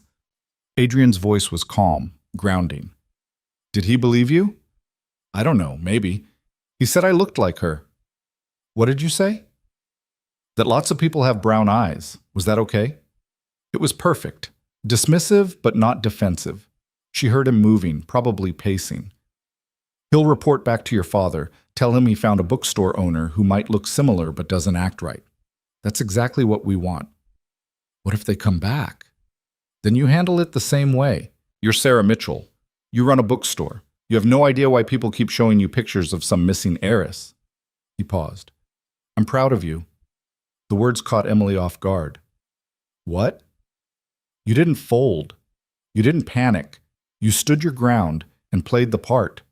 His voice softened. Emily Hart couldn't have done that. But Sarah Mitchell can. Emily closed her eyes, letting the praise sink in. She'd spent her whole life being told she was disappointing, inadequate, not enough. Hearing someone say they were proud felt foreign and necessary in equal measure. "Thank you. Go home, lock your doors. Colin will be outside tonight. I'll come by tomorrow and we'll figure out next steps. Adrian? Yeah? When does this get easier? He was quiet for a long moment. I don't know if it does, but you get stronger. That's something. After he hung up, Emily locked the store early and went upstairs. She made tea she didn't drink, sat on her couch, and stared at the wall while her hands finally stopped shaking. Vincent Moretti had looked her in the face and hadn't known her. That meant something. It meant the transformation was complete, or complete enough to fool someone who should have recognized her. It meant Sarah Mitchell was real. The question was whether that would be enough when her father showed up. Because he would show up, eventually. Men like Richard Hart didn't stop until they got what they wanted, or something stopped them first. Emily had spent her whole life being what her father wanted. She was done with that. If he came for her, he'd find someone he didn't recognize. Someone who'd learned to stand up straight, make eye contact, and refuse to be small. He'd find Sarah Mitchell. And Sarah Mitchell didn't belong to anyone but herself. Emily didn't see Adrian for 3 days after Vincent's visit, which was unusual. He'd been a constant presence since she'd opened the bookstore, checking in weekly at minimum. But now, radio silence except for terse text messages confirming she was safe. On the 4th day, he showed up at closing time looking like he'd been through a war. There was a cut above his eyebrow, barely visible but fresh. His knuckles were bruised. He moved carefully, like his ribs hurt. What happened to you? Emily locked the door behind him, flipping the sign to closed. Business. He sat heavily in the armchair near the window, the one Dorothy usually claimed. Vincent reported back to your father, said he found someone who looked similar but wasn't you. That's good, right? It would be, except your father didn't believe him. Adrian winced as he shifted position. He thinks Vincent is lying, that you paid him off or seduced him, or something equally ridiculous. Emily almost laughed. Vincent Moretti being seduced by a bookstore clerk? That's absurd. Your father isn't thinking clearly. He's obsessed with finding you, convinced you're still in the city hiding somewhere. Adrian looked at her directly. He's been making moves against my operations, aggressive ones. Lost a shipment yesterday, had 3 of my people arrested on trumped-up charges, and someone burned down a warehouse I own on the south side. Because of me. Because he's desperate and angry, and taking it out on the nearest target. Adrian's jaw tightened. Which happens to be me. Guilt crashed over Emily like a wave. I should leave. Go somewhere else. Let things calm down. No. His voice was flat, final. That's exactly what he wants. For you to run, make a mistake, lead him right to you. He stood, moving to the window despite the obvious pain. We're past the point of retreat. Your father declared war the moment he torched my property. Now I have to respond. Respond how? That's not your concern. It is if it's because of me. Emily moved to stand beside him. Outside, evening foot traffic moved past the bookstore, people heading home from work, normal lives continuing like the world wasn't tilting. Tell me what you're going to do. Adrian was quiet for a long moment. When he spoke, his voice was lower, more controlled. Your father's been cutting corners, mixing legitimate business with trafficking, using his real estate developments as fronts for money laundering. I've been gathering evidence for months. Now I'm going to use it. Use it how? Turn him in? Eventually. But first I'm going to make sure his partners know he's compromised. Make them nervous. Suspicious. He glanced at her. Criminals don't like working with people who draw federal attention. Once his network starts fracturing, he'll be too busy saving his empire to worry about finding you. It was calculated, ruthless. Exactly what Emily should have expected from Adrian Russo. But hearing him lay it out so clinically made her stomach turn. He's still my father. He's a man who sold you to Vincent Moretti like property. No sympathy in Adrian's voice, just fact. Don't romanticize what he is, Sarah. He doesn't deserve it. Sarah, he'd called her Sarah, not Emily. The distinction mattered. What if it doesn't work? What if he finds me anyway? Then I'll handle it. Adrian turned to face her fully. But it won't come to that. Trust me. I don't even know you. The words came out harsher than Emily intended. I've been living this life you created, following your instructions, becoming someone you designed. But I don't actually know anything about you except that my father considers you dangerous. Your father's right. Adrian's expression didn't change. I am dangerous, That's why you're still free instead of married to Vincent. Is that what I am? Free? Emily gestured around the bookstore. I have security watching me constantly. I can't contact anyone from my old life. I jump every time someone asks where I'm from. That's not freedom. That's just a different kind of cage. Then what do you want? Adrian's voice rose slightly, the first crack in his control she'd seen. You want to go back? Marry Vincent? Let your father dictate your entire existence? Because I can arrange that. One phone call, and this whole thing ends. That's not what I'm saying. Then what are you saying? He moved closer, and Emily could see the exhaustion behind his anger. I'm fighting a war to keep you hidden, Sarah. My people are getting hurt, my businesses are under attack, and I'm doing it because you climbed into my car and asked for help. So tell me what you actually want, because I'm getting really tired of guessing. The outburst shocked her into silence. Adrian was always controlled, always 3 steps ahead, always calm. Seeing him frayed and frustrated made him human in a way that was somehow more unsettling than his usual composure. I want to matter, Emily said quietly. I want to be more than just a problem you're solving or a pawn in whatever game you're playing with my father. I want to actually help instead of hiding while people get hurt protecting me. You can't help. You don't have the skills or the knowledge or bits. Then teach me. Emily stepped closer, refusing to back down. You said Sarah Mitchell doesn't exist yet, that I'm building her. Fine. Let me build someone useful, someone who can actually contribute instead of just being protected. Adrian stared at her like she'd suggested something insane. You want to get involved in this? In what I do? I want to stop being useless. Emily held his gaze. You've been gathering evidence on my father. I know things about his business, about his operations. I grew up in that house, listening to conversations he thought I was too stupid to understand. I know people, places, details that might help. That information is months old, useless now. Maybe. Or maybe there's something you missed, some connection you didn't see because you don't know how my father thinks. Emily crossed her arms. At least let me try. What's the worst that happens? I tell you things you already know? Adrian studied her, and Emily could practically see him running calculations, weighing risks and benefits. Finally, he pulled out his phone. Tomorrow, my office. We'll go through what you know, see if any of it's useful.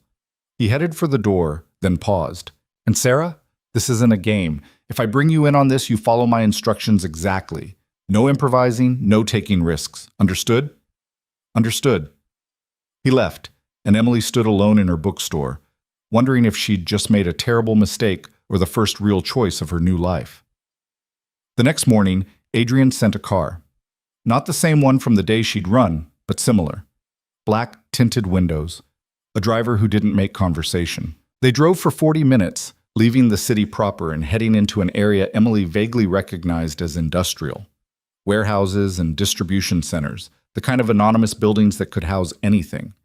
The car pulled up to a 3-story structure that looked abandoned from the outside. Broken windows, graffiti on the walls, weeds growing through cracks in the pavement. But when the driver used a keycard to open a side door, Emily saw the deception. Inside was clean, modern, high-tech. Security cameras everywhere, reinforced doors, the kind of setup that costs serious money. This way, Miss Mitchell. The driver led her through corridors that felt more like a bunker than an office building, eventually stopping at a door marked simply with the number 7. Inside, Adrian sat at a table covered in papers, maps, and multiple laptops. He looked better than yesterday. The cut above his eyebrow had been properly treated, and he'd changed into fresh clothes, but the exhaustion was still there, visible in the way he held his shoulders. Sarah, sit. He gestured to a chair across from him. Before we start, I need you to understand something. What I'm about to show you is enough to get both of us killed if it ends up in the wrong hands. You sure you want to do this? Emily sat. I'm sure. Then let's begin. Adrian pulled out a file folder, spreading photos across the table. Emily recognized most of the faces, her father's inner circle, men who'd been at the house for dinners and meetings her whole life. These are your father's primary associates. Tell me everything you know about each one. For the next 3 hours, Emily talked. She told Adrian about Michael Chen, her father's accountant, who had a gambling problem and took money from the business to cover debts. About Thomas Wade, who handled real estate acquisitions and had a mistress in Philadelphia he visited every third weekend. About Carlos Mendoza, head of security, who was fiercely loyal to her father but had a daughter with medical issues that cost a fortune. Adrian took notes, asking sharp questions, pushing for details Emily didn't think she remembered until she started talking. Places, dates, overheard conversations, the kind of background noise she'd absorbed without realizing it meant anything. Your father met with someone from Philadelphia regularly, Adrian said, studying one of his maps. Always the third weekend of the month. Did you ever hear a name? Emily thought back, trying to remember. Wade went to Philadelphia, not my father. But there was someone who came to the house sometimes. Older guy, spoke with an accent. Russian, maybe? My father called him Sergei. Adrian's head snapped up. Sergei Volkov? I don't know his last name, but he always arrived late at night, never stayed more than an hour. What did they talk about? I don't know. My father sent me away whenever Sergei showed up. Emily tried to remember more details. But once I heard them arguing, Sergei wanted something, and my father said it was too risky, that the FBI was already watching too closely. When was this? Maybe 8 months ago? Right before my father announced my engagement to Vincent. Adrian started typing rapidly on one of the laptops. Sergei Volkov runs arms through Philadelphia and New York. If your father was meeting with him, it means he was expanding beyond money laundering and trafficking. Into weapons? Exactly. Adrian pulled up files, cross-referencing dates. I knew your father was diversifying, but I didn't know how deep it went. This changes things. It changes them how? It means he has more to lose than I thought. More people who'll turn on him if he becomes a liability. Adrian looked at her with something that might have been respect. You were right. You did have information I needed. Pride bloomed in Emily's chest, warm and unfamiliar. She'd contributed something, actually helped instead of just existing as a problem to be solved. They worked through lunch, Emily pulling up memories she'd buried, Adrian fitting them into the larger picture of her father's criminal network. By mid-afternoon, they had a timeline that showed Richard Hart was far more connected than even Adrian had suspected. Your father's been playing a dangerous game, Adrian said, leaning back in his chair. Partners with the Russians, alliance with Vincent's organization, plus his own independent operations. He's overextended. What does that mean for me? It means he's vulnerable. If I can expose his connection to Volkov, the FBI will have to act. They've been trying to bring down Volkov for years. Your father becomes a path to him. Adrian's smile was cold. And once federal agents are crawling through Richard Hart's life, he won't have time to look for you. Emily should have felt relieved. Instead, she felt hollow. He'll go to prison. He'll deserve to go to prison. Adrian's voice softened slightly. I know he's your father, Sarah, but he's also a criminal who sold you to another criminal. Those two things can both be true. I know. Emily stood, needing to move. The room suddenly felt too small. I just thought I'd feel different. Happy, maybe, or satisfied. But I just feel tired. That's normal. Betraying family is hard, even when they betrayed you first. Adrian stood as well, moving around the table. But you're not betraying him. You're protecting yourself. There's a difference. Is there? Emily turned to face him. Because it feels like I'm using information I only have because he's my father to destroy him. That seems like betrayal to me. He used you to seal a business deal. Literal human trafficking dressed up as marriage. Adrian's voice hardened. If anyone's the traitor here, it's him. You're just refusing to be a victim anymore. The words hit something deep in Emily, some knot of guilt and shame she'd been carrying since the wedding day. Maybe longer. Maybe her whole life. What happens now? She asked. Now I verify what you've told me, build a case, and hand it to people who can use it. FBI, probably, or maybe ATF if the weapons angle is solid enough. Adrian started gathering papers.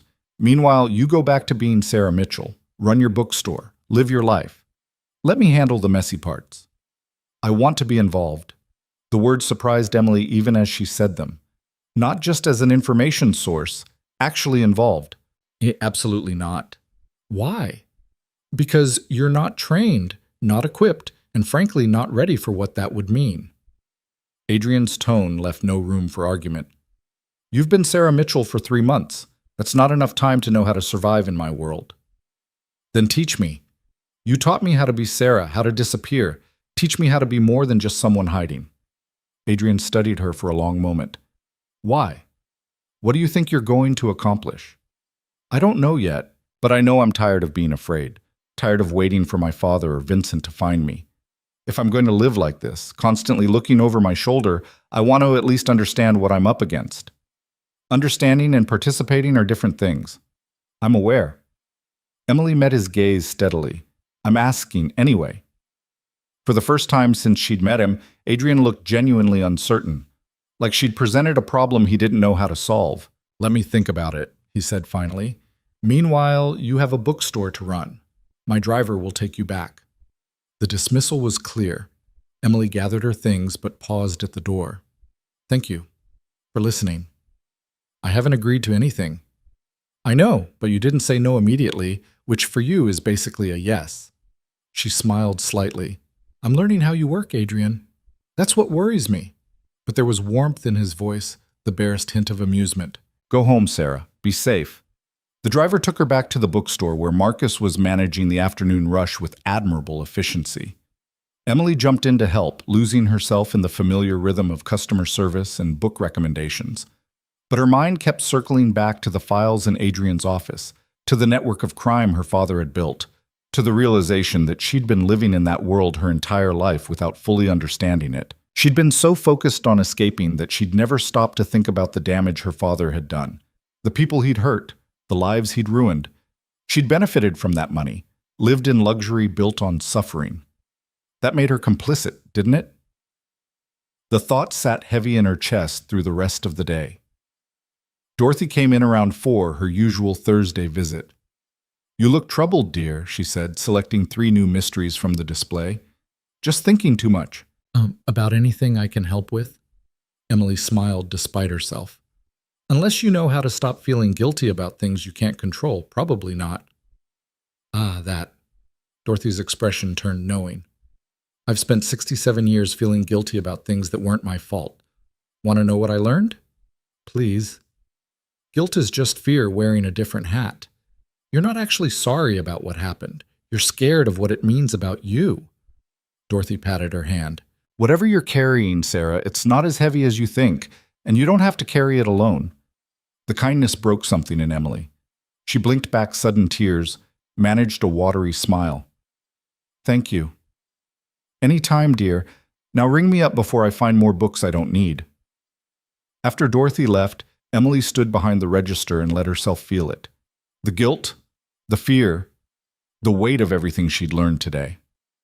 Then she took a breath, straightened her shoulders, and let it go. She couldn't change her father, couldn't undo his crimes or take back the years she'd lived in ignorance. But she could choose what happened next, and she was choosing to stop being a victim of circumstances she didn't create. That evening, her phone buzzed with a message from Adrian. Tomorrow, 8 a.m. Bring comfortable clothes and be ready to learn. Emily read it 3 times, then responded with a single word. Ready. She wasn't, not really. But Sarah Mitchell didn't wait until she was ready. She moved forward anyway, one uncertain step at a time, building courage from necessity. That night, Emily slept better than she had in months. The next morning, the same driver picked her up at 7:30. This time they went to a different location, a gym in an industrial part of town that looked too clean to be abandoned but too empty to be operating normally. Inside, Adrian was waiting with a woman Emily had never seen before. Late 30s, athletic build, wearing workout clothes, and an expression that suggested she didn't suffer fools. Sarah Mitchell, meet Diana Chen. She's going to teach you some basic self-defense. Chen like Mrs. Chen? Her daughter, actually. Diana extended a hand. Emily shook it, trying not to wince at the grip's strength. My mother says you're stubborn and smarter than you pretend. That true? I'm working on it. Good. Stubborn I can work with. Diana gestured to the mats in the center of the gym. Adrian tells me you've never had any training. That right? My father said that's what bodyguards were for. Your father was wrong. Diana moved to the mats, motioning for Emily to follow. Rule 1. Nobody can protect you better than you protect yourself. Rule 2. Fighting isn't about being strong, it's about being smart. Rule 3. If you can run, run. If you can't run, make them regret cornering you. For the next 2 hours, Diana put Emily through drills that left her sweating, frustrated, and more aware of her body than she'd ever been.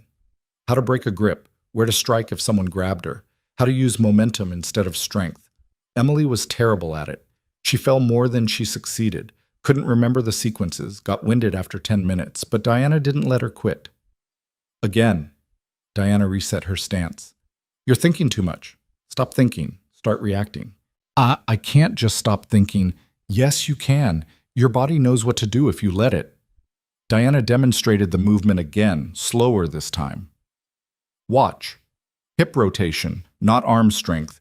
Use my momentum against me. Emily tried again, failed again, tried once more. This time she felt it click. The shift of weight, the rotation, the way Diana's own motion helped the technique work. It wasn't perfect, but it was closer.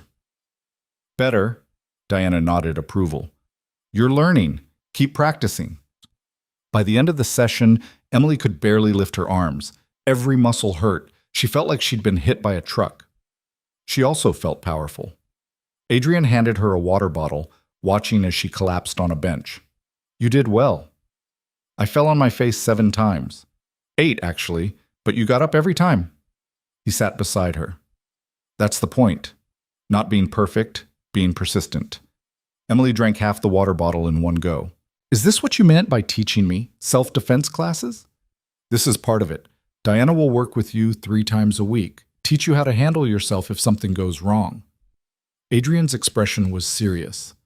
But there's more. I'm going to teach you about my business, how it works, how to spot threats. Give you the tools to understand the world you're living in. Why? What changed your mind? You did. He looked at her directly. Yesterday, you could have just given me information and gone back to your bookstore. Instead, you asked to be part of this. That takes guts. And despite what you think, you're not useless. You're just untrained. So you're training me. I'm giving you options. What you do with them is up to you. Adrian stood, extending a hand to help her up. Diana will see you Monday, Wednesday, and Friday mornings. The rest of the time, you're with me, learning how to see patterns, read people, understand leverage. Emily took his hand, let him pull her to her feet.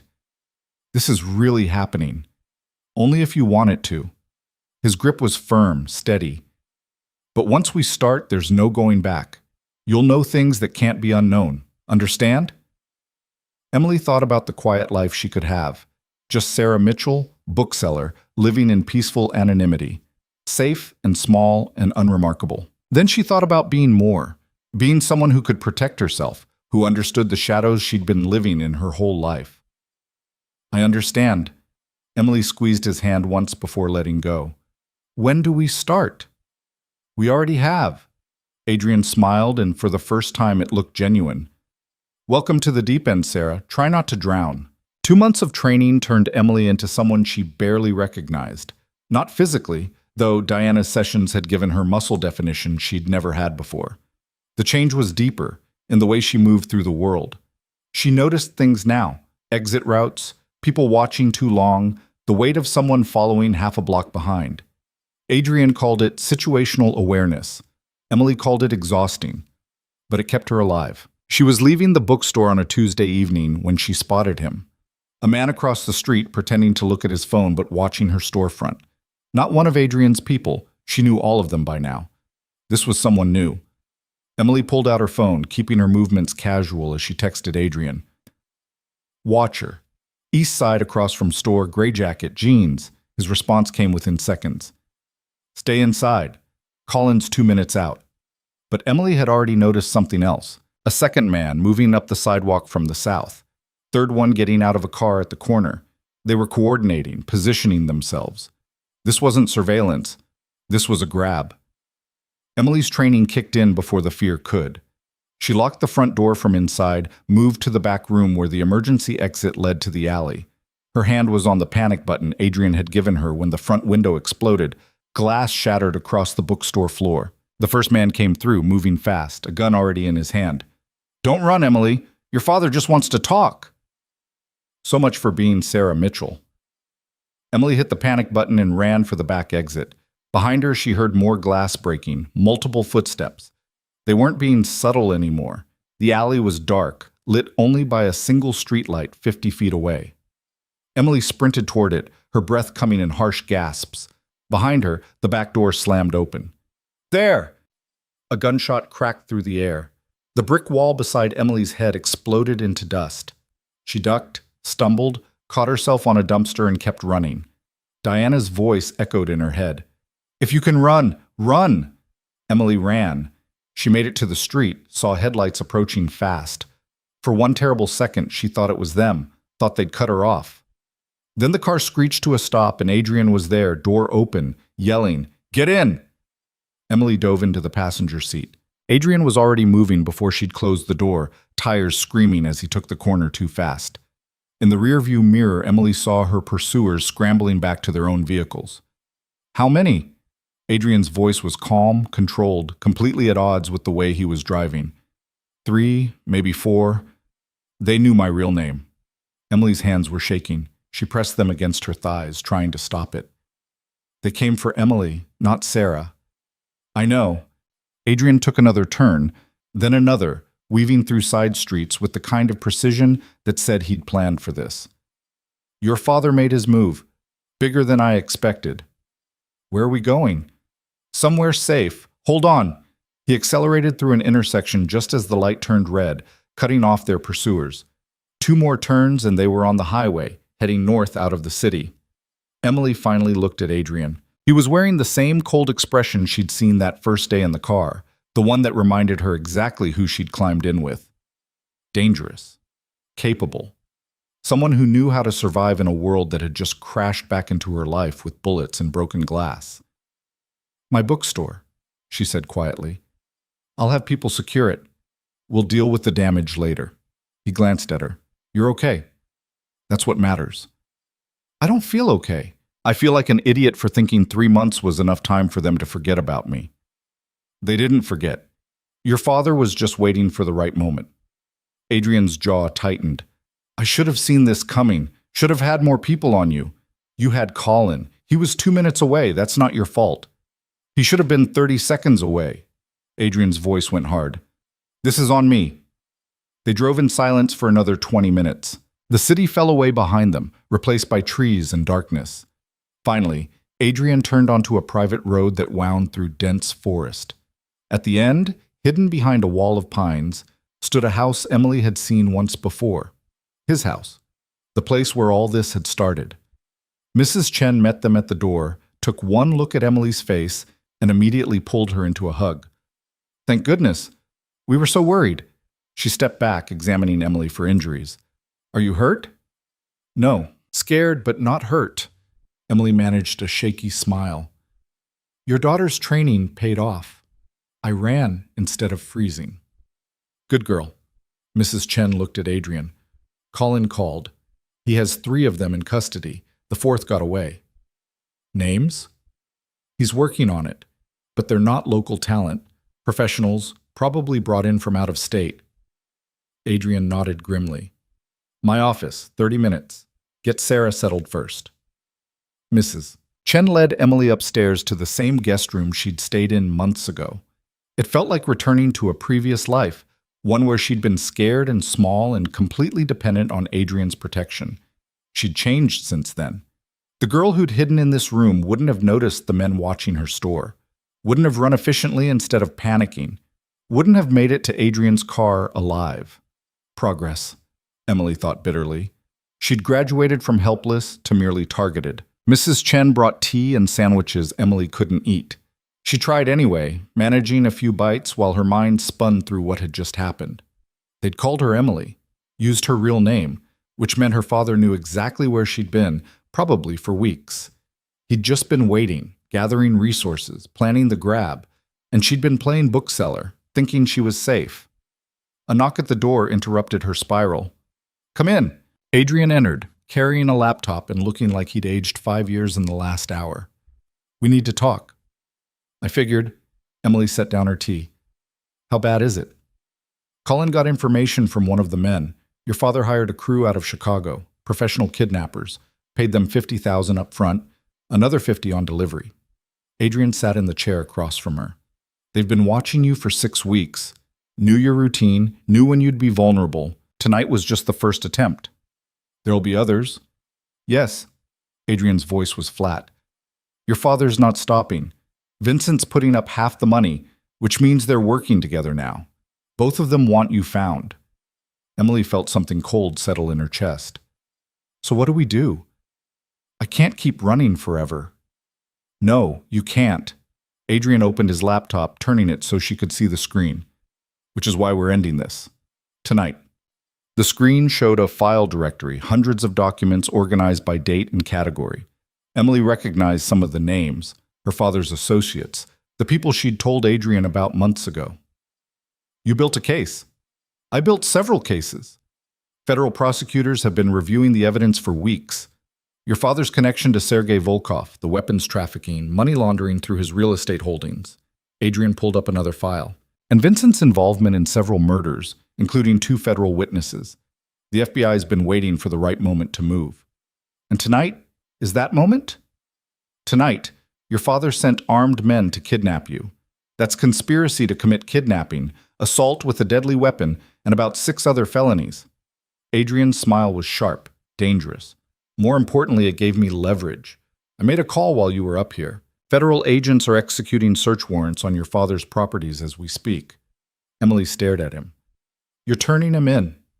I'm giving the FBI everything they need to dismantle his entire organization. Your father, Vincent, Volkov, they all go down together. He closed the laptop. By morning, Richard Hart will be in federal custody, and you'll be free. The word should have felt like victory. Instead, Emily felt numb. He's still my father. I know. Adrian's voice softened. But he stopped being your father when he sold you to Vincent.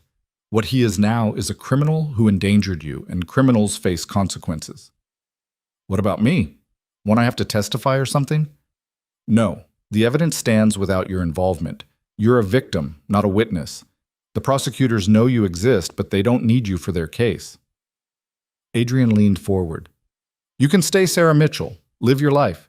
Your father won't be able to touch you from prison. Emily stood, needing to move. She went to the window, looking out at grounds lit by security lights. Out there, federal agents were tearing apart her father's empire. The house she'd grown up in was probably being searched right now, everything she'd left behind cataloged as evidence. What happens to my mother? She'll be questioned, but unless she was directly involved in your father's criminal activities, she won't be charged. Adrian joined her at the window. She'll probably divorce him, try to salvage what she can from the assets that aren't seized. She won't. Emily's voice was quiet. She'll stand by him. That's what she does. Stand by Richard Hart no matter what, because leaving would mean admitting she made a mistake marrying him. Then that's her choice. Adrian's hand settled on her shoulder, warm and grounding. You made yours when you ran. You don't owe her your safety. Emily turned to face him. What happens to us? The question hung between them. Us. When had there become an us? Adrian's expression shifted, something uncertain crossing his face. What do you want to happen? I don't know. Emily was surprised to find it was true. 6 months ago, I climbed into your car desperate and terrified. You gave me a place to hide, an identity to wear, protection I didn't deserve. But I don't know what we are now. Employer and employee? Allies? Something else? Something else. Adrian's voice was rough. I didn't plan on this. On you. You were supposed to be a problem I solved, leverage against your father, but you became... He stopped, searching for words. Real. You became real to me. As Emily or as Sarah? As both. As whoever you actually are under all the names and identities. His hand moved from her shoulder to her face, gentle despite the calluses. I know you, Sarah. The girl who learned to cook because she wanted control over something. Who reads poetry when she can't sleep. Who built a bookstore into a real business because she needed to prove she could create instead of just run. Emily felt tears prickling at her eyes. You've been paying attention. Always. His thumb brushed her cheek. You think I visit that bookstore every week for the mediocre coffee? Despite everything, Emily laughed. The coffee is excellent and you know it. It's adequate at best. Adrian smiled and it transformed his face. Made him look younger, less burdened. But watching you talk to customers, recommend books, build something that matters, that's excellent. Adrian, her phone rang, cutting through the moment. Adrian stepped back, his expression shuddering as Emily checked the screen. Unknown number. She showed it to Adrian, who nodded. Answer it. Put it on speaker. Emily's hand shook slightly as she accepted the call. Hello? Emily. Her father's voice tight with rage. Whatever you think you're doing, it ends now. I don't know what you're talking about. Emily kept her voice steady, channeling Sarah Mitchell's composure. Don't play games with me. Federal agents are at my house, my office, every property I own. They have warrants, evidence, everything they need to destroy me. His voice dropped to something dangerous. You did this, you and Adrian Russo. I left your house 6 months ago. What happened after that isn't my responsibility. You're my daughter's. No. The word came out stronger than Emily expected. I was your daughter. The girl you promised to a man old enough to be your father. The one you used as a business transaction. That girl doesn't exist anymore. Emily. My name is Sarah Mitchell, and I don't know anyone named Richard Hart. She looked at Adrian as she said it, saw approval in his eyes. Lose this number. She hung up before her father could respond. For a moment, silence filled the room. Then Emily started shaking, adrenaline and emotion finally catching up with her. Adrian pulled her into his arms, and she let herself break just for a minute, just long enough to feel the weight of what she'd done. You okay? He asked quietly. No, but I will be. Emily pulled back, wiping at her eyes. Did I really just tell my father to lose my number? You did? Adrian's smile was proud. Sarah Mitchell has a spine. I like her. She learned from watching you. Emily managed a watery laugh, though she's still terrified most of the time. Being brave doesn't mean not being scared. It means doing it anyway. He brushed a strand of hair from her face. You've been brave since the day you ran, Sarah. You just didn't realize it. Adrian's phone buzzed. He checked it, and his expression hardened. They got Vincent. Federal agents picked him up at his hotel an hour ago. He kept reading. Your father's in custody. 6 of his associates arrested. Sergei Volkov is fighting extradition from Philadelphia, but they'll get him eventually. It's over. Emily said it out loud, testing the words. It's actually over. The criminal case is just beginning, but the part where they can hurt you? Yeah, that's over. Adrian pocketed his phone. You're free, Sarah. Actually free this time. Free. The word felt impossible and perfect at the same time. Emily looked around the room, at the house where she'd first become Sarah Mitchell, and realized she didn't want to be here. This was the place where Emily Hart had hidden. Sarah Mitchell didn't hide anymore. I want to go back to the bookstore, she said. Tonight? It's not safe yet. Then make it safe. Emily met his eyes. I'm not hiding anymore, Adrian. That's my life, my business, my home. I want to go back to it. For a moment, she thought he'd argue. Then he nodded. Give me 2 hours to secure the area. Then we'll go back together. Those 2 hours felt endless. Emily showered, changed into clothes Mrs. Chen brought her, tried not to think about the fact that her father was in federal custody because of information she'd provided, tried not to feel guilty about feeling relieved. Mrs. Chen found her in the kitchen around midnight, staring at coffee she wasn't drinking. You know, when I first met you, I thought you were the saddest thing I'd ever seen. Mrs. Chen sat beside her, this tiny girl in a wedding dress, scared of her own shadow. I was pathetic. You were trapped. There's a difference. Mrs. Chen poured herself coffee. But you're not trapped anymore. And you're not tiny. You've grown. Into what? Into yourself. Mrs. Chen smiled. My daughter tells me you're getting good at self-defense. Says you have natural instincts once you stop overthinking. Diana's being generous. I still fall on my face half the time. But you get back up. That's what matters. Mrs. Chen touched her hand. Mr. Russo is a good man despite what he does for a living. He cares about you. More than he's cared about anyone in a long time. Emily felt heat rise to her cheeks. It's not like that. Isn't it?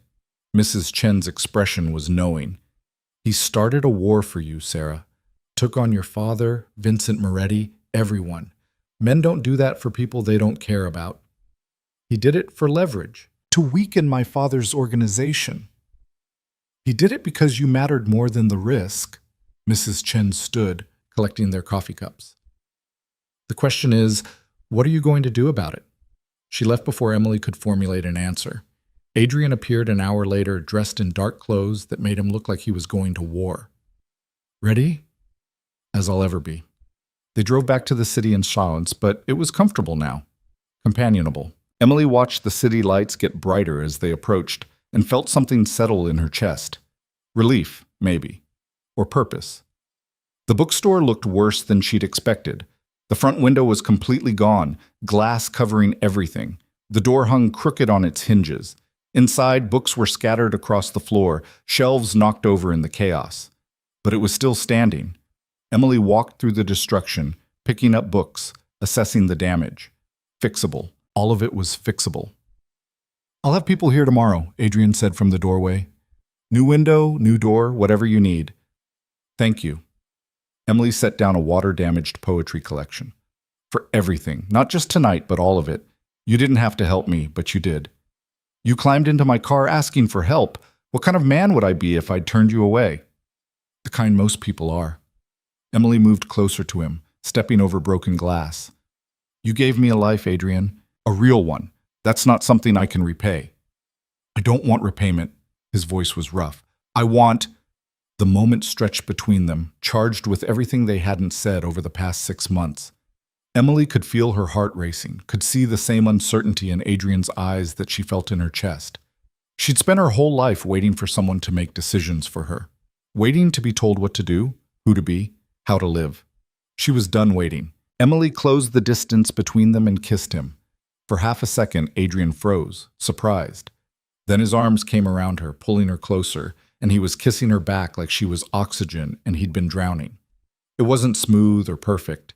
Their noses bumped, Emily's hands didn't know where to go, and they were standing in a destroyed bookstore surrounded by broken glass. But it was real, honest. The first thing in Emily's life that was entirely her choice. When they finally broke apart, both breathing hard, Adrian rested his forehead against hers. That was unexpected. Was it? Emily's voice shook slightly. Mrs. Chen said you started a war for me. Mrs. Chen talks too much. But he was smiling, though she's not wrong. Why did you? Really? Emily needed to hear it. Not the strategic reasons or the leverage. Why did you care what happened to me? Adrian was quiet for a long moment.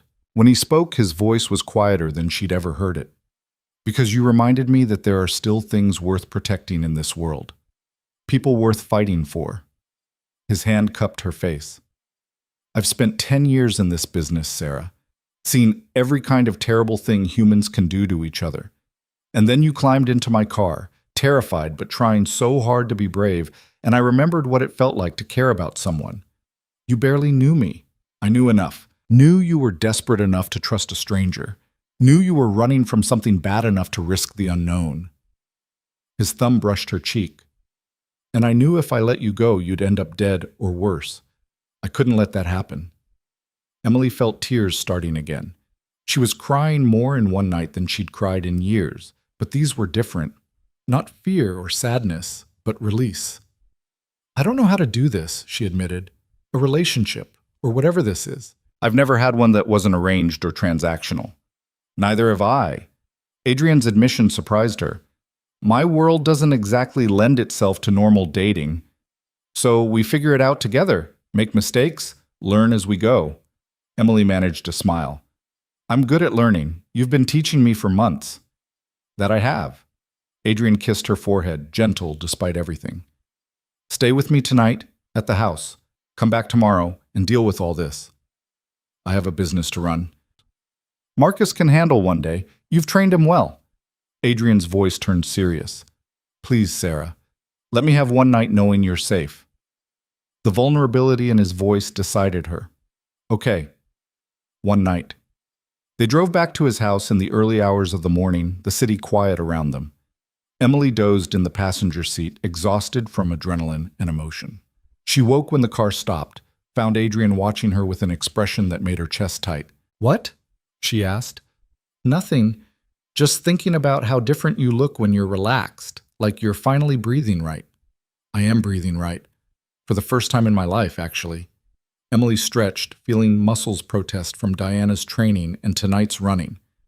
Everything hurts. That's what happens when you get shot at and escape kidnappers in one evening. Adrian came around to open her door. Come on, real sleep, not car naps. Mrs. Chen had left the guest room prepared, but Emily found herself hesitating at the door. Where's your room? Adrian pointed down the hall. End of the corridor. Why? Because I don't want to sleep alone tonight. The admission came easier than Emily expected. Not asking for anything except company. I just don't want to be alone. Understanding crossed Adrian's face. Okay, come on. Come. His room was exactly what Emily had expected. Minimally furnished, meticulously organized, with the kind of security measures that suggested he didn't sleep deeply. But the bed was large and comfortable, and when she climbed under the covers fully clothed, she felt safer than she'd felt all day. Adrian lay down beside her, maintaining careful distance. I'm not going to break, Emily said quietly. I know, but you've been through a lot tonight. I don't want to... Emily rolled over, pressing against his side. Just hold me, please. His arm came around her, pulling her close.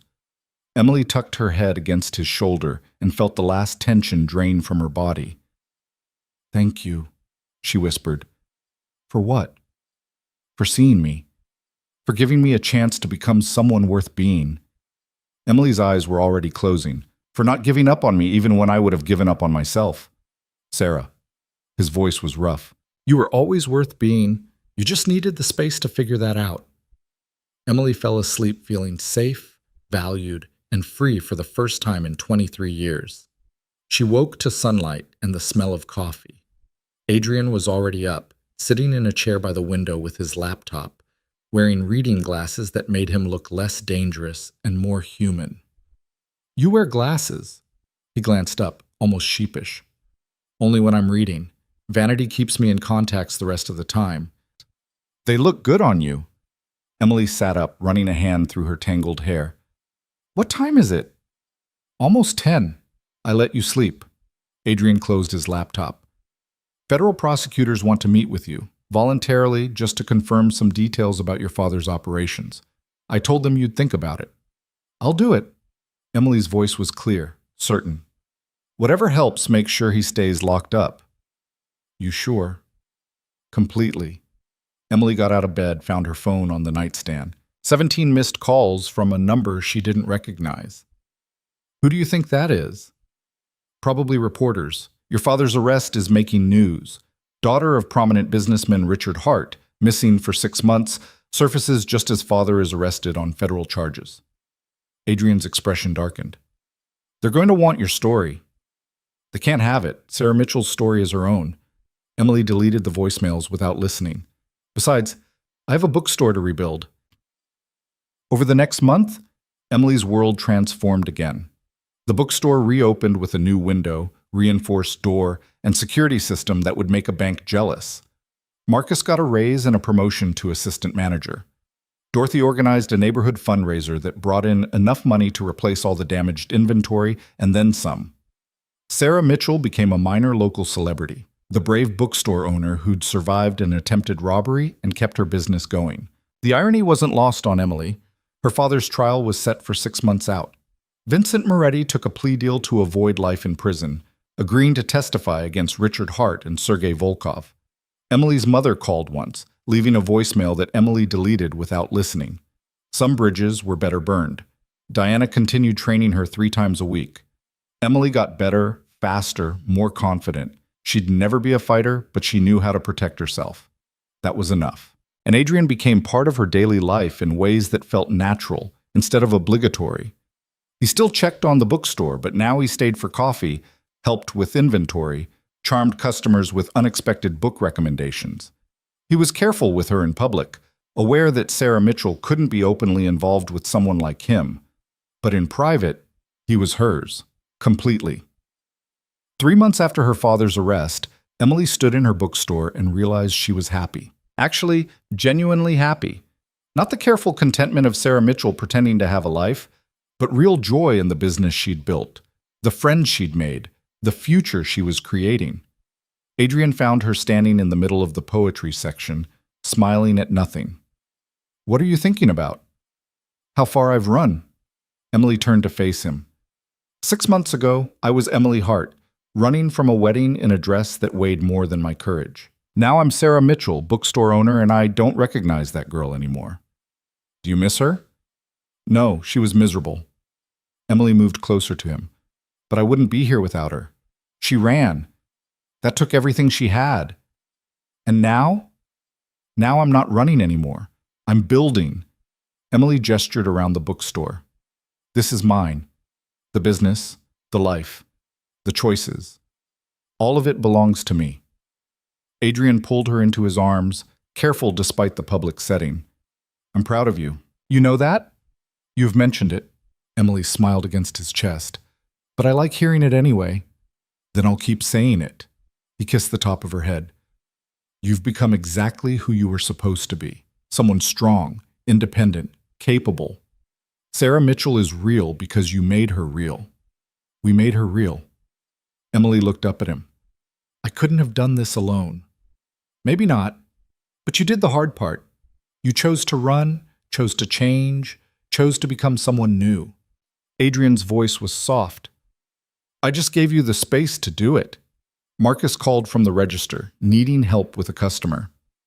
Emily reluctantly pulled away from Adrian, returning to the work she loved. That evening, after closing, Adrian took her to the roof of a building he owned downtown.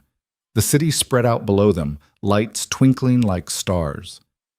I come here sometimes, he said, when I need perspective. Reminds me the world is bigger than the problems I'm dealing with. It's beautiful. Emily moved to the edge, looking down at the streets where she'd built her life. I can see the bookstore from here, that tiny light on the corner. Your empire. Adrian stood beside her, small but mighty. Speaking of empire, what happens to yours, now that my father's organization is dismantled and Vincent's locked up? Emily had wondered, but never asked. What do you do with all that power? Honestly? I'm thinking about going legitimate. The restaurants and nightclubs I own, they actually make money without the illegal side. Maybe focus on that. He looked at her. Build something legal, something that doesn't involve looking over my shoulder constantly. Because of me? Because of us. Adrian took her hand. I'm tired of living in the shadows, Sarah. I want a life where I can take you to dinner without worrying who's watching, where we can build something together that isn't secret. Emily's heart raced. What are you saying? I'm saying I want a future. With you. If you want that too. Adrian turned to face her fully. I know it's complicated. I know my past doesn't just disappear, but I'm willing to try if you are. Emily looked at the man who'd saved her, protected her, helped her become someone worth being. He wasn't perfect. He'd done things she probably didn't want to know about, lived in ways that would never be entirely clean. But he'd chosen her, fought for her, believed in her when she couldn't believe in herself.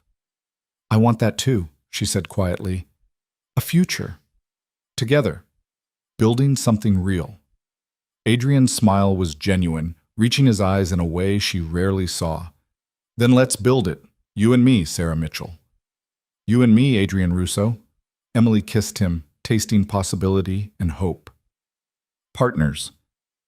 Partners. He agreed against her lips. In everything. 6 months later, Emily stood in her expanded bookstore.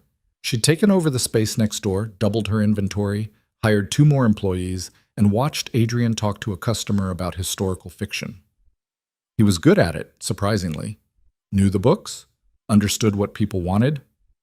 He'd been spending more time at the bookstore lately, claiming he needed to understand her business if they were going to be partners. Emily suspected he just liked being around her. The feeling was mutual. Her phone buzzed with the text from Diana. Training at 6 tomorrow. Don't be late. Emily smiled. She'd gotten good enough that Diana had started teaching her advanced techniques, the kind reserved for serious students. It felt like respect, hard-earned and genuine. Dorothy came in around 4, her usual time, and headed straight for the mystery section. She'd become a fixture, practically furniture at this point. Some days Emily wondered if Dorothy had anywhere else to be, but she never asked. Everyone needed a place where they belonged. That's what the bookstore had become, not just a business, but a community. A place where people felt safe, welcome, seen. Emily had built that, one recommendation and smile at a time. Marcus appeared at her elbow. "Boss, there's a reporter outside asking about Richard Hart. Want me to tell them to leave?" Emily glanced out the window. A young woman with a press badge and a camera operator waited on the sidewalk. "I'll handle it." Emily walked outside, Adrian following at a discreet distance. "Can I help you?" "Sarah Mitchell? I'm writing a follow-up piece on the Richard Hart case. Is it true you're his daughter?" Emily had prepared for this question, knew it would come eventually. "I don't have a father. I have a bookstore, a business I built from nothing, and a life that's entirely my own." She smiled politely. "If you're looking for Emily Hart, she doesn't exist anymore. Now, if you'll excuse me, I have customers to help." She went back inside, leaving the reporter on the sidewalk looking disappointed. Adrian was grinning when she returned. That was perfect. "I've had practice being someone else. Might as well use it." Emily checked the register, confirmed Marcus had everything under control. "Dinner tonight, your place or mine?" "Yours. I'll cook." Adrian moved closer, voice dropping. "And maybe stay over if you're amenable." "Very amenable." Emily's smile was private, just for him. "You know I love your cooking." "Among other things, I hope." "Among many things." Emily kissed him quickly, aware they were in public but not caring as much as she used to. "Now go pretend to browse so Marcus doesn't realize his boss is making out with customers during business hours." "I'm a very important customer. I've spent thousands here." "You've bought books you don't read and coffee you claim is mediocre. That's not the same as being important." But Emily was smiling as she said it. That night in her apartment above the bookstore, Emily cooked dinner with Adrian while music played from her phone. They moved around each other easily, comfortable in the small space. He chopped vegetables while she managed the stove, their conversation flowing from bookstore gossip to his plans for converting one of his nightclubs into a jazz venue. It was domestic and normal, and everything Emily had never thought she'd have. After dinner, they sat on her small balcony, sharing wine and watching the neighborhood settle into evening. Below them, the bookstore's lights were off, the closed sign visible from above. "Do you ever regret it?" Adrian asked quietly. "Giving up your old life, your family, your name, everything you knew?" Emily thought about it honestly. "Sometimes I wonder what would have happened if I'd gone through with the wedding, if I'd married Vincent, lived that life." She sipped her wine. "But then I remember who I was, invisible, scared, voiceless, and I know I made the right choice. Even though it was hard? Especially because it was hard." Emily leaned against him. "Easy choices don't change you. Hard ones do, and I like who I've become." Sarah Mitchell, bookstore owner and occasional badass. "Occasional?" Emily raised an eyebrow. "I took down 2 guys in training last week. Diana said I'm getting scary good. My apologies, full-time badass." Adrian kissed her temple. "Though you're still terrible at poker." "That's because you cheat." "I don't cheat. I'm just better at reading people than you are." They argued about it playfully, the way couples do when the argument doesn't matter, when it's just an excuse to be close. Eventually they went inside to Emily's bedroom with its mismatched furniture and shelves overflowing with books. Later, in the darkness, Adrian's voice found her. "I love you." The words hung in the air, simple and terrifying and perfect. Emily had spent 23 years hearing people tell her what she should be, what they needed from her, how she failed to meet expectations. But no one had ever said they loved her. Not like this. Not as a choice instead of an obligation. "I love you too," she whispered back. "The you who started a war for me. The you who believed I could be more than a victim. The you who sees me as Sarah, not Emily's ghost. You were never a ghost. You were always real. You just needed permission to exist." Adrian pulled her closer. "I'm glad you found it." "I'm glad I found you." Emily closed her eyes, feeling safe and loved and free. "Even if I did technically break into your car to do it. Best break-in of my life." She could hear the smile in his voice. Changed everything. It had changed everything. One desperate choice in a church corridor had led to this. A life Emily had built with her own hands. A love she'd chosen instead of accepted. A future that belonged entirely to her. Emily Hart had died the day she ran from that wedding. But Sarah Mitchell had been born in the aftermath, forged from fear and courage and the stubborn refusal to be small anymore. And Sarah Mitchell was exactly who Emily was always meant to be: strong, independent, free, and deeply, completely, impossibly happy.